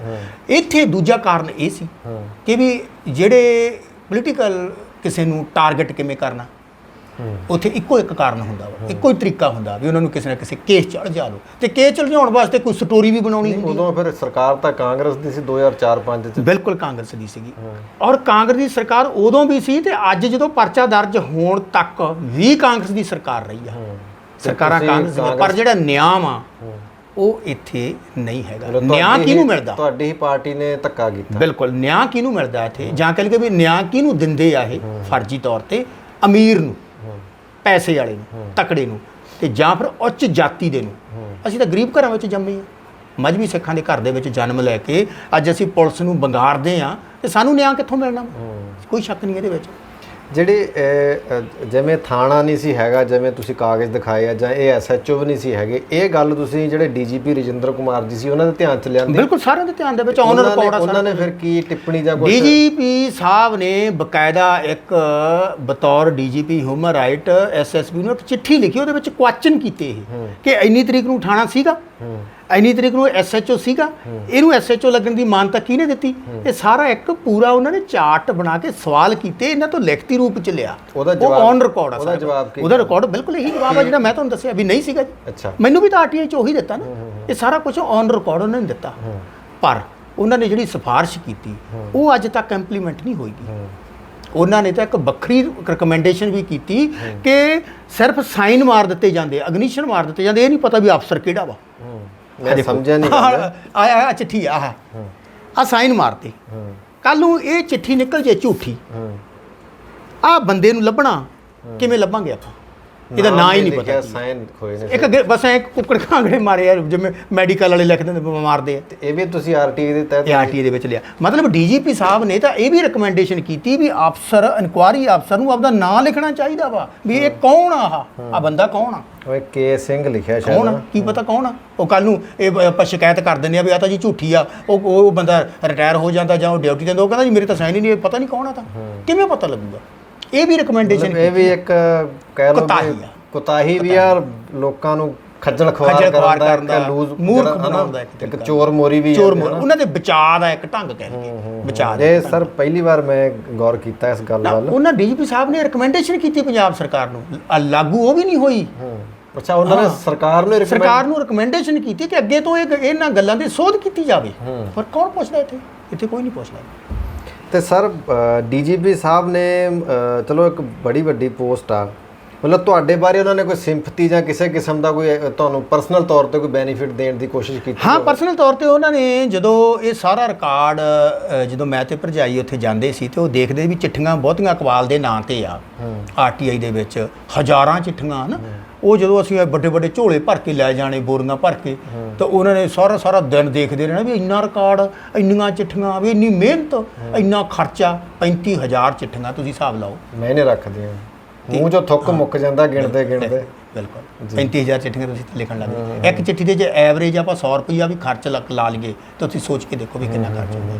ਮੇਰੀ ਸਾਰੀ ਜਿਹੜੀ ਅੱਧੀ ਤਨਖਾਹ ਮਿਲਦੀ ਸੀ ਨਾ, ਮੈਂ ਸਸਪੈਂਡ ਰਿਹਾ ਉਹਨਾਂ ਟਾਈਮ, ਉਹ ਸਾਰੀ ਦੀ ਸਾਰੀ ਮੈਂ ਇਸੇ ਕੰਮ 'ਤੇ ਚਿੱਠੀਆਂ ਲਿਖਣ 'ਤੇ ਲਾ ਦਿੰਦਾ ਸੀ। ਠੀਕ ਹੈ, ਤਾਂ ਡੀਜੀਪੀ ਸਾਹਿਬ ਕਹਿੰਦੇ ਵੀ ਇਹ ਬੰਦਾ ਸਨਮਾਨਯੋਗ ਆ। ਅੱਛਾ। ਪੰਜਾਬ ਪੁਲਿਸ ਦਾ ਇੱਕ ਰੂਲ ਆ 15.3 ਉਹ ਉਹਦੇ ਤਹਿਤ ਕਿਸੇ ਵੱਡਾ ਜਿਹੜਾ ਮਤਲਬ ਅਧਿਕਾਰੀ ਨੇ ਡੀਜੀਪੀ ਜਾਂ ਐਸਐਸ ਹੈ ਨਾ ਮਤਲਬ ਵੱਡੇ ਅਫਸਰ, ਉਹ ਛੋਟੇ ਅਫਸਰ ਨੂੰ ਉਹਦੇ ਵਧੀਆ ਕੰਮ ਬਦਲੇ ਇੱਕ ਕਮੈਂਡੇਸ਼ਨ CC1 ਕਮੈਂਡੇਸ਼ਨ ਕਲਾਸ 1 ਕਮੈਂਡੇਸ਼ਨ ਸਰਟੀਫਿਕੇਟ ਦਿੰਦੇ ਆ ਜੀ ਕਿ ਇਸ ਅਫਸਰ ਨੇ ਬਹੁਤ ਵਧੀਆ ਕੰਮ ਕੀਤਾ ਵਾ। ਉਹ ਸਰਟੀਫਿਕੇਟ ਡੀਜੀਪੀ ਸਾਹਿਬ ਨੇ ਮੈਨੂੰ ਦਿੱਤਾ। ਅੱਛਾ, ਤੁਸੀਂ ਮੁਲਾਜ਼ਮ ਨਹੀਂ ਸੀ ਲੇਕਿਨ ਇੱਕ ਖੁਸ਼ੀ ਦੇ ਤੌਰ ਤੇ ਉਹ ਤਾਂ ਦਿੱਤਾ। ਉਹ ਕਹਿੰਦੇ ਵੀ ਜਿਹੜਾ ਕੰਮ ਸਾਡੀ ਪੁਲਿਸ ਨੂੰ ਕਰਨਾ ਚਾਹੀਦਾ ਉਹ ਮਤਲਬ ਪੀੜਤ ਨੇ ਕੀਤਾ। ਏਜੰਸੀ ਦੀ ਐਡੀ ਵੱਡੀ ਹੈਲਪ ਕੀਤੀ। ਡੀਜੀਪੀ ਸਾਹਿਬ ਖੁਦ ਲੱਭਣ ਲੱਗਦੇ ਇੰਨਾ ਰਿਕਾਰਡ, ਤੇ ਉਹਨਾਂ ਨੂੰ ਤਾਂ ਕਈ ਸਾਲ ਲੱਗ ਜਾਣੇ ਸੀ, ਤੇ ਮੈਂ ਉਹਨਾਂ ਨੂੰ ਲੱਭ ਕੇ ਖੁਦ ਦਿੱਤਾ। ਉਹਨਾਂ ਨੇ ਤਾਂ ਸਿਰਫ ਉਦੋਂ ਬਾਅਦ ਉਹਨਾਂ ਦੇ ਟੈਪਸ ਤੇ ਸੀ, ਉਹਨਾਂ ਨੇ ਸਿੱਧਾ ਮੰਗ ਲਿਆ, ਮਤਲਬ ਜਿਵੇਂ ਕਹ ਲਈਏ ਵੀ ਇੱਕ ਕੰਪੇਅਰ ਕਰਕੇ ਲਿਆਓ ਜੀ ਜਵਾਬ ਦਿਓ ਇਹ ਚੀਜ਼। ਵੀ ਕੰਪੇਅਰ ਕੀਤਾ ਉਹਨਾਂ ਨੇ ਓਰੀਜਨਲ ਦੇ ਨਾਲ, ਪਰ ਉਹਨਾਂ ਨੂੰ ਇੱਕ ਬਣਿਆ ਤੇ ਉਹਨਾਂ ਨੇ ਇਸ ਕਰਕੇ ਫਿਰ ਮੈਨੂੰ ਸਨਮਾਨਿਤ ਕੀਤਾ। ਇਹ ਤੋਂ ਬਿਨਾਂ ਸਾਡੇ ਪਰਿਵਾਰ ਨੂੰ ਉਹਨਾਂ ਨੇ 20 ਲੱਖ ਰੁਪਏ ਮੁਆਵਜ਼ੇ ਦੀ ਜਿਹੜੀ ਰਿਕਮੈਂਡੇਸ਼ਨ ਕੀਤੀ। ਉਹ ਪੁਲਿਸ ਪ੍ਰਸ਼ਾਸਨ ਨੂੰ ਕੀਤੀ ਜਾਂ ਪੰਜਾਬ ਸਰਕਾਰ ਨੂੰ? ਉਹਨਾਂ ਨੇ ਇਹ ਲਿਖਿਆ ਸੀ ਉਹਦੇ ਵਿੱਚ ਬਈ ਜਾਂ ਤਾਂ ਸਰਕਾਰ ਦੇਵੇ ਤੇ ਜਾਂ ਫਿਰ ਉਹ ਦੋਸ਼ੀਆਂ ਦੀਆਂ ਜੇਬਾਂ ਚੋਂ ਦਵਾਇਆ ਜਾਵੇ, ਜੋ ਵੀ ਠੀਕ ਸਮਝਦੇ ਆ ਵੀ, ਪਰ ਪਰਿਵਾਰ ਨੂੰ ਜ਼ਰੂਰ ਮੁਆਵਜ਼ਾ ਮਿਲੇ। ਪਰ ਉਹ ਮਿਲਿਆ ਨਹੀਂ ਅੱਜ ਤੱਕ ਦੇਣਾ ਕੀ ਨਹੀਂ ਹੈ, ਕਿਉਂਕਿ ਦੇਣ ਵਾਲੇ ਵੀ ਤਾਂ ਇਹੋ ਜਿਹੇ ਸਭ ਚੋਰ ਨੇ ਇਕੱਠੇ ਹੋਏ ਵੀ। ਇਹ ਸਰ ਜਿਵੇਂ ਤੁਸੀਂ ਜੇਲ੍ਹ ਚੋਂ ਬਰੀ ਹੋਏ ਹੋ, ਕੇਸ ਬਰੀ ਹੋਇਆ ਤੁਹਾਡਾ, ਤਾਂ ਉੱਥੇ ਇੱਕ ਜੱਜ ਦੀ ਟਿੱਪਣੀ, ਜੱਜ ਸਾਹਿਬ ਦਾ ਕਮੈਂਟ ਬੜਾ ਮਾਇਨੇ ਰੱਖਦਾ ਹੈ। ਬਿਲਕੁਲ। ਤਾਂ ਉਹ ਬਰੀ ਕਰਨ ਲੱਗਿਆ ਕੀ ਕਮੈਂਟ ਜੱਜ ਸਾਹਿਬ ਨੇ ਕੀਤਾ ਤੁਹਾਡੇ? ਜੱਜ ਸਾਹਿਬ ਨੇ ਜਿਹੜਾ ਬਰੀ ਕਰਨ ਮੌਕੇ ਆ ਜੱਜਮੈਂਟ ਪਈ ਆ ਮੇਰੇ ਕੋਲੇ, ਮੈਂ ਸ਼ਾਇਦ ਇਸ ਰਿਕਾਰਡ ਦੇ ਵਿੱਚ ਹੀ ਉਹਦੇ 'ਚ ਕਈ ਕੰਡੀਸ਼ਨਾਂ ਜਾਂ ਕਈ ਚੀਜ਼ਾਂ ਹਨਾ ਦੋਸ਼ੀ ਦੇ ਕਰੈਕਟਰ ਬਾਰੇ ਆ ਜੱਜਮੈਂਟ ਪਈ ਆ। ਆ ਦੇਖੋ ਆ ਜੱਜਮੈਂਟ ਆ। ਜੱਜਮੈਂਟ ਦੇ ਐਨ ਲਾਸਟ ਦੇ ਉੱਤੇ ਜੱਜ ਸਾਹਿਬ ਨੇ ਕਮੈਂਟ ਕੀਤਾ ਵਾ। ਆ ਦੇਖੋ ਆ ਲਿਖਿਆ ਹੋਇਆ ਵਾ, ਮੈਂ ਸਾਡੇ ਦਰਸ਼ਕਾਂ ਨੂੰ ਵੀ ਦਿਖਾ ਦਿੰਦਾ ਵਾ। ਆ ਬੜਾ ਸਾਫ਼ ਲਿਖਿਆ ਹੋਇਆ ਉਹਨਾਂ ਨੇ। ਕਹਿੰਦੇ ਵੀ thus in view of the own admission of this witness story of prosecution with regard to overhearing the plan of murder by this witness appears to be doubtful। ਇੱਕ ਤਾਂ ਉਹਨਾਂ ਨੇ ਉਹਨੂੰ ਡਾਊਟਫੁਲ ਕਰਾਰ ਦਿੱਤਾ। ਨਾਲ ਉਹਨਾਂ ਨੇ ਕਮੈਂਟ ਕਰਤਾ it seems that this facts has been created simply to link the prosecution story। ਉਹ ਕਹਿੰਦੇ ਵੀ ਇੱਕ ਸਟੋਰੀ ਬਣਾਈ ਆ, ਆਪਸ ਵਿੱਚ ਇੱਕ ਦੂਜੇ ਨੂੰ ਲਿੰਕ ਕੀਤਾ ਗਿਆ ਵਾ। ਇਹ ਇੱਕ ਡਾਊਟਫੁਲ ਕਹਾਣੀ ਪਹਿਲਾਂ ਤਾਂ ਹੈ ਹੀ ਫਰਜ਼ ਤੇ ਇੱਕ ਡਾਊਟਫੁਲ ਕਹਾਣੀ। ਇਹਦੇ ਬਾਅਦ ਫਿਰ ਇੱਕ ਹੋਰ ਵੀ ਸਿਸਟਮ ਹੁੰਦਾ, ਜਿਵੇਂ ਮੈਂ ਸ਼ੋਰ ਤਾਂ ਨਹੀਂ ਹੈਗਾ ਲੇਕਿਨ ਫਿਰ ਵੀ ਮੈਂ ਜਾਣਕਾਰੀ ਲਵਾਂਗਾ ਤੁਹਾਡੇ ਕੋਲੋਂ ਵੀ ਜਿਵੇਂ ਤੁਸੀਂ ਬਰੀ ਹੋ ਗਏ, ਸਟੇਟ ਵਰਸਸ ਤੁਹਾਡਾ ਕੇਸ ਸੀ, ਤਾਂ ਸਟੇਟ ਅਪੀਲ ਵੀ ਕਰਦੀ ਹੁੰਦੀ ਹੈ। ਬਿਲਕੁਲ। ਤਾਂ ਉਹ ਅਪੀਲ ਕੀਤੀ ਸੀ ਸਟੇਟ ਨੇ ਜਾਂ ਨਹੀਂ? ਅਪੀਲ ਦੇਖੋ ਆ ਆਰਟੀਆਈ ਦੇ ਵਿੱਚ ਮੈਂ ਅਪੀਲ ਦਾ ਕਢਾਇਆ ਹੋਇਆ ਵਾ। ਅੱਛਾ, ਉਹ ਵੀ ਆਰਟੀਆਈ? ਬਿਲਕੁਲ ਆਰਟੀਆਈ ਦੇ ਵਿੱਚ ਕਢਾਇਆ ਮੈਂ ਜੀ। ਇਹਦੇ ਵਿੱਚ ਜਦੋਂ ਬਰੀ ਹੋਣ ਤੋਂ ਬਾਅਦ ਸਰਕਾਰ ਕੋਲੇ ਅਪੀਲ ਕਰਨ ਦਾ ਇੱਕ ਟਾਈਮ ਹੁੰਦਾ ਵਾ ਜੀ, 2 ਮਹੀਨੇ 3 ਮਹੀਨੇ 90 ਦਿਨ ਦਾ 90 ਦਿਨ ਹਾਂ ਟਾਈਮ ਹੁੰਦਾ। ਤਾਂ ਉਹਦੇ ਵਿੱਚ ਉਸ ਟਾਈਮ ਸੁਖਚੈਨ ਸਿੰਘ ਉਪ ਜ਼ਿਲ੍ਹਾ ਅਟਾਰਨੀ ਸੀਗੇ, ਉਹਨਾਂ ਨੇ ਆਪਦੀ ਰਿਕਮੈਂਡੇਸ਼ਨ ਦੇ ਵਿੱਚ ਲਿਖਤਾ ਕਿ ਵੀ ਅਪੀਲ ਕਰਨ ਦਾ ਇੰਨਾ ਕੁ ਟਾਈਮ ਬਣਦਾ, ਜੇ ਸਰਕਾਰ ਚਾਹੇ ਤਾਂ ਇਹਦੇ 'ਚ ਅਪੀਲ ਕਰ ਸਕਦੀ ਹੈ। ਜਦੋਂ ਸਰਕਾਰ ਕੋਲੇ ਗਈ ਤਾਂ ਉੱਥੇ ਵੱਡੇ ਅਫਸਰਾਂ ਨੇ ਜਦੋਂ ਇਹਨੂੰ ਥਾਰੋਲੀ ਮਤਲਬ ਗੋ ਥਰੂ ਹੋਏ ਤਾਂ ਉਹ ਕਹਿੰਦੇ ਜੀ ਇਹ ਇੰਨਾ ਵੀਕ ਤੇ ਕਮਜ਼ੋਰ ਕੇਸ ਆ, ਇਹਦੇ 'ਚ ਅਪੀਲ ਹੋ ਹੀ ਨਹੀਂ ਸਕਦੀ। ਉਹਨਾਂ ਨੇ ਰਿਟਨ ਲਈ ਦਿੱਤਾ ਕੁਝ? ਬਿਲਕੁਲ ਆ ਰਿਟਨ ਆ ਦੇਖੋ ਪਿਆ, ਇਹ ਸਟੇਟ ਵੱਲੋਂ ਰਿਟਨ ਲਈ ਗਿਆ ਇਹ ਵੀਕ ਸੈਕਸ਼ਨ ਆ, ਅਸੀਂ ਅਪੀਲ ਨਹੀਂ ਕਰ ਸਕਦੇ। ਹਾਂ ਆ ਦੇਖੋ ਆ ਲਿਖਿਆ ਮਿਆਦ। ਮੈਂ ਜੱਜਮੈਂਟ ਨੂੰ ਕਾਫੀ ਚੰਗੀ ਤਰ੍ਹਾਂ ਬਾਚ ਲਿਆ ਹੈ। ਮੇਰੀ ਰਾਏ ਮੁਤਾਬਕ ਇਹ ਅਪੀਲ ਦਾਇਰ ਕਰਨ ਲਈ ਫਿੱਟ ਨਹੀਂ ਹੈ। ਫਿਰ ਵੀ ਅਪੀਲ ਕਰਨ ਦੀ ਮਿਆਦ 5/7/2014 ਤੱਕ ਬਣਦੀ ਹੈ। ਪੰਜਾਬ ਅਤੇ ਹਰਿਆਣਾ ਹਾਈ ਕੋਰਟ ਵਿੱਚ ਅਪੀਲ ਦਾਇਰ ਕੀਤੀ ਜਾ ਸਕਦੀ ਹੈ। ਇਹ ਜ਼ਿਲ੍ਹਾ ਅਟਾਰਨੀ ਨੇ ਰਿਕਮੈਂਡੇਸ਼ਨ ਦਿੱਤੀ। ਰਿਕਮੈਂਡੇਸ਼ਨ ਇਹਦੇ ਉੱਪਰ ਕੋਈ ਅਮਲ ਹੋਇਆ? ਇਹਦੇ ਵਿੱਚ ਸਰਕਾਰ ਨੇ ਕਹਿਤਾ ਵੀ ਨਹੀਂ ਜੀ ਅਪੀਲ ਕਰਨ ਦੇ ਯੋਗ ਨਹੀਂ। ਅੱਛਾ, ਅਪੀਲ ਤੇ ਟਾਈਮ ਵੇਸਟ ਹੋਊਗਾ, ਖਜ਼ਾਨੇ ਦਾ ਵਾਧੂ ਬੋਝ। ਸਰਕਾਰ ਨੇ ਕੋਈ ਰਿਟਨ ਨਹੀਂ ਦਿੱਤਾ? ਹਾਂ ਬਿਲਕੁਲ ਆ ਦੇਖੋ ਰਿਟਨ ਆਪਣੇ ਕੋਲ ਰਿਟਨ ਇੱਥੇ ਪਿਆ ਵਾ। ਆ ਦੇਖੋ ਆ ਪਿਆ। ਅੱਛਾ, ਇਹ ਮਾੜਾ ਪੜ੍ਹ ਕੇ ਸੁਣਾਓ ਆਪਣੀ। ਆ ਦੇਖੋ ਇਹ ਸਾਫ਼ ਲਿਖਿਆ ਹੋਇਆ ਵਾ। ਕਹਿੰਦੇ ਉਪਰੋਕਤ ਕੇਸ ਦਾ ਅਦਾਲਤ ਸ੍ਰੀ ਕਰਨੇਸ਼ ਕੁਮਾਰ ਵਧੀਕ ਜ਼ਿਲ੍ਹਾ ਸੈਸ਼ਨ ਜੱਜ ਲੁਧਿਆਣਾ ਵੱਲੋਂ 28/3/14 ਨੂੰ ਕੀਤਾ ਗਿਆ ਵਾ। ਦੋਸ਼ੀਆਂ ਨੂੰ ਬਰੀ ਕੀਤਾ ਹੈ। ਤਸਦੀਕਸ਼ੁਦਾ ਫੈਸਲੇ ਦੀ ਕਾਪੀ ਉਪ ਜ਼ਿਲ੍ਹਾ ਅਟਾਰਨੀ ਦੀ ਟਿੱਪਣੀ ਤੇ ਗਵਾਹਾਂ ਦੇ ਬਿਆਨ ਆਦਿ ਨੱਥੀ ਕੀਤੇ ਜਾਂਦੇ ਹਨ। ਚੈਕਿੰਗ ਮੀਮੋ ਨੱਥੀ।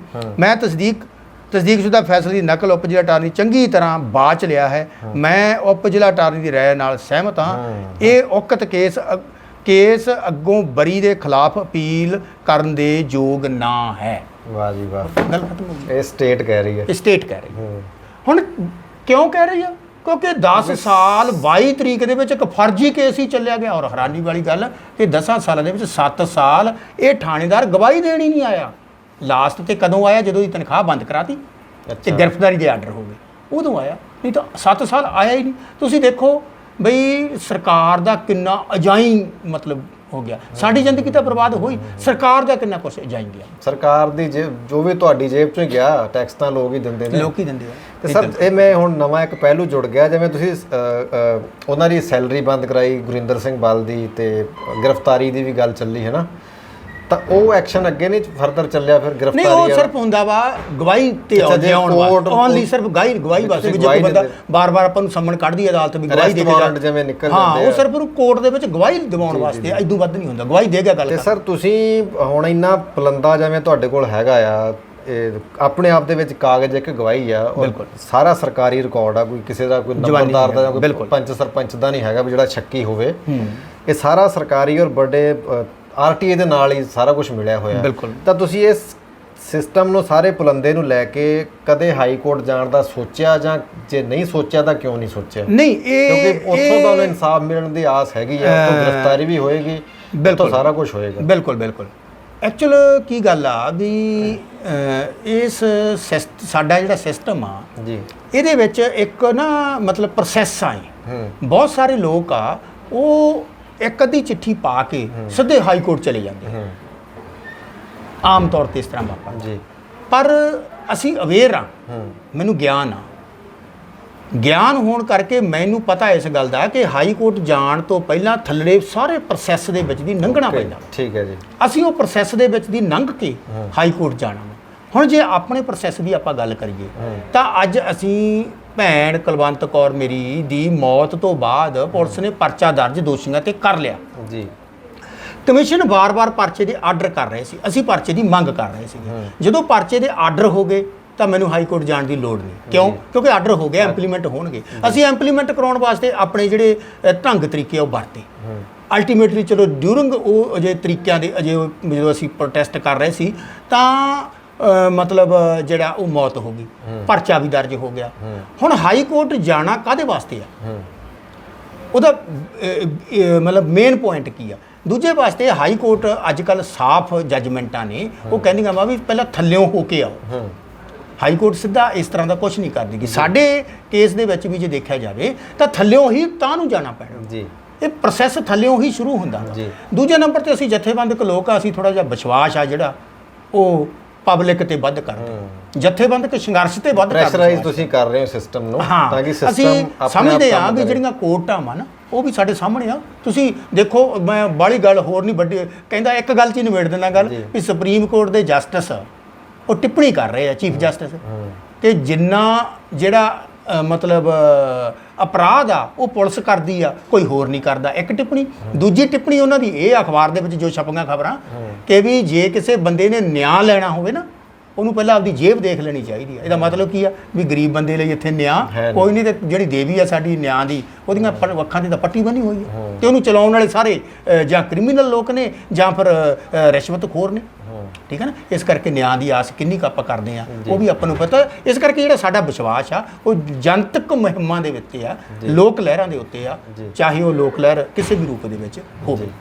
ਹੁਣ ਸਰ ਅੱਗੇ ਫਰਦਰ ਪਲਾਨ ਕੀ ਹੈ ਤੁਹਾਡਾ? ਜਿਵੇਂ ਮਾਤਾ ਜੀ ਤੁਹਾਡੇ ਬਜ਼ੁਰਗ ਮਾਤਾ, ਉਹਨਾਂ ਦੀ ਹਾਲਤ ਬੜੀ ਤਰਸਯੋਗ ਆ, ਦੇਖੀ ਨਹੀਂ ਜਾਂਦੀ, ਉੱਥੇ ਬੈਠੇ ਨੇ ਧਰਨੇ ਤੇ, ਤਾਂ ਤੁਹਾਨੂੰ ਲੱਗਦਾ ਕਿ ਪ੍ਰਸ਼ਾਸਨ ਥੋੜਾ ਬਹੁਤ ਪਿੰਗਲੇਗਾ ਔਰ ਤੁਹਾਡੀ ਗੱਲ ਸੁਣਨ ਨੂੰ ਆਏਗਾ, ਜਾਂ ਪ੍ਰਸ਼ਾਸਨ ਹਲੇ ਵੀ ਉਹਨਾਂ ਦੀ ਗਰਦਨ ਦੇ ਵਿੱਚ ਉਹ ਇੱਕ ਕਿੱਲਾ ਫਸਿਆ ਹੋਇਆ ਹੰਕਾਰ ਵਾਲਾ ਵੀ ਅਸੀਂ ਵੱਡੇ ਆ ਤੇ ਛੋਟਿਆਂ ਦੀ ਗੱਲ ਕੀ ਸੁਣਨੀ ਆ? ਬਿਲਕੁਲ ਜਸਪਾਲ ਜੀ, ਹਾਲ ਦੀ ਘੜੀ ਜਿਹੜਾ ਪੁਲਿਸ ਪ੍ਰਸ਼ਾਸਨ ਆ ਤੇ ਖੁਦ ਜਿਹੜਾ ਦੋਸ਼ੀ ਗੁਰਿੰਦਰ ਸਿੰਘ ਬੱਲ ਤੇ ਉਹਦੇ ਨਾਲ ਦੇ ਜਿਹੜੇ ਸਹਿ ਦੋਸ਼ੀ ਆ, ਸਾਰੇ ਹੀ ਆਪਦੇ ਬਚਾਅ ਲਈ ਪੁਲਿਸ ਤੇ ਟੇਕ ਲਾਈ ਬੈਠੇ ਆ। ਤੇ ਪੁਲਿਸ ਉਹਨਾਂ ਤੋਂ ਆਪਦੇ ਢੰਗ ਦੇ ਨਾਲ, ਚਾਹੇ ਪੁਲਿਸ ਪੈਸੇ ਦੀ ਡੀਲ ਕਰਕੇ ਕਹਿ ਲਓ ਤੇ ਚਾਹੇ ਸਿਫਾਰਸ਼ਾਂ ਦੇ ਦਬਾਅ 'ਚ ਕਹਿ ਲਓ, ਉਹਨਾਂ ਨੂੰ ਬਚਾਉਣ ਦੇ ਵਿੱਚ ਲੱਗੀ ਹੋਈ ਆ।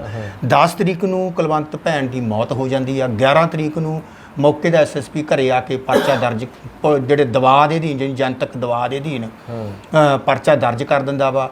ਅੱਜ ਪੂਰੇ 4, ਅੱਜ 11 ਤਰੀਕ ਆ, ਅੱਜ ਪੂਰੇ 4 ਮਹੀਨੇ ਹੋ ਗਏ। 4 ਮਹੀਨਿਆਂ ਦੇ ਵਿੱਚ 304, 342 SC/ST ਐਕਟ ਦੇ ਦੋਸ਼ੀ ਨੂੰ ਗ੍ਰਿਫਤਾਰ ਨਹੀਂ ਪੁਲਿਸ ਕਰਦੀ। ਕਿਉਂ ਨਹੀਂ ਕਰਦੀ? ਖਾਸ ਵਜ੍ਹਾ ਵਾ ਉਹਨਾਂ ਨਾਲ ਕੋਈ ਡੀਲ ਆ, ਐਵੇਂ ਕਿਵੇਂ ਕਰ ਸਟੇ ਲੈ ਲਈ ਉਹਨਾਂ ਨੇ? ਕੋਈ ਜ਼ਮਾਨਤ ਨਹੀਂ, ਕੋਈ ਰੈਸਟ ਸਟੇ ਨਹੀਂ।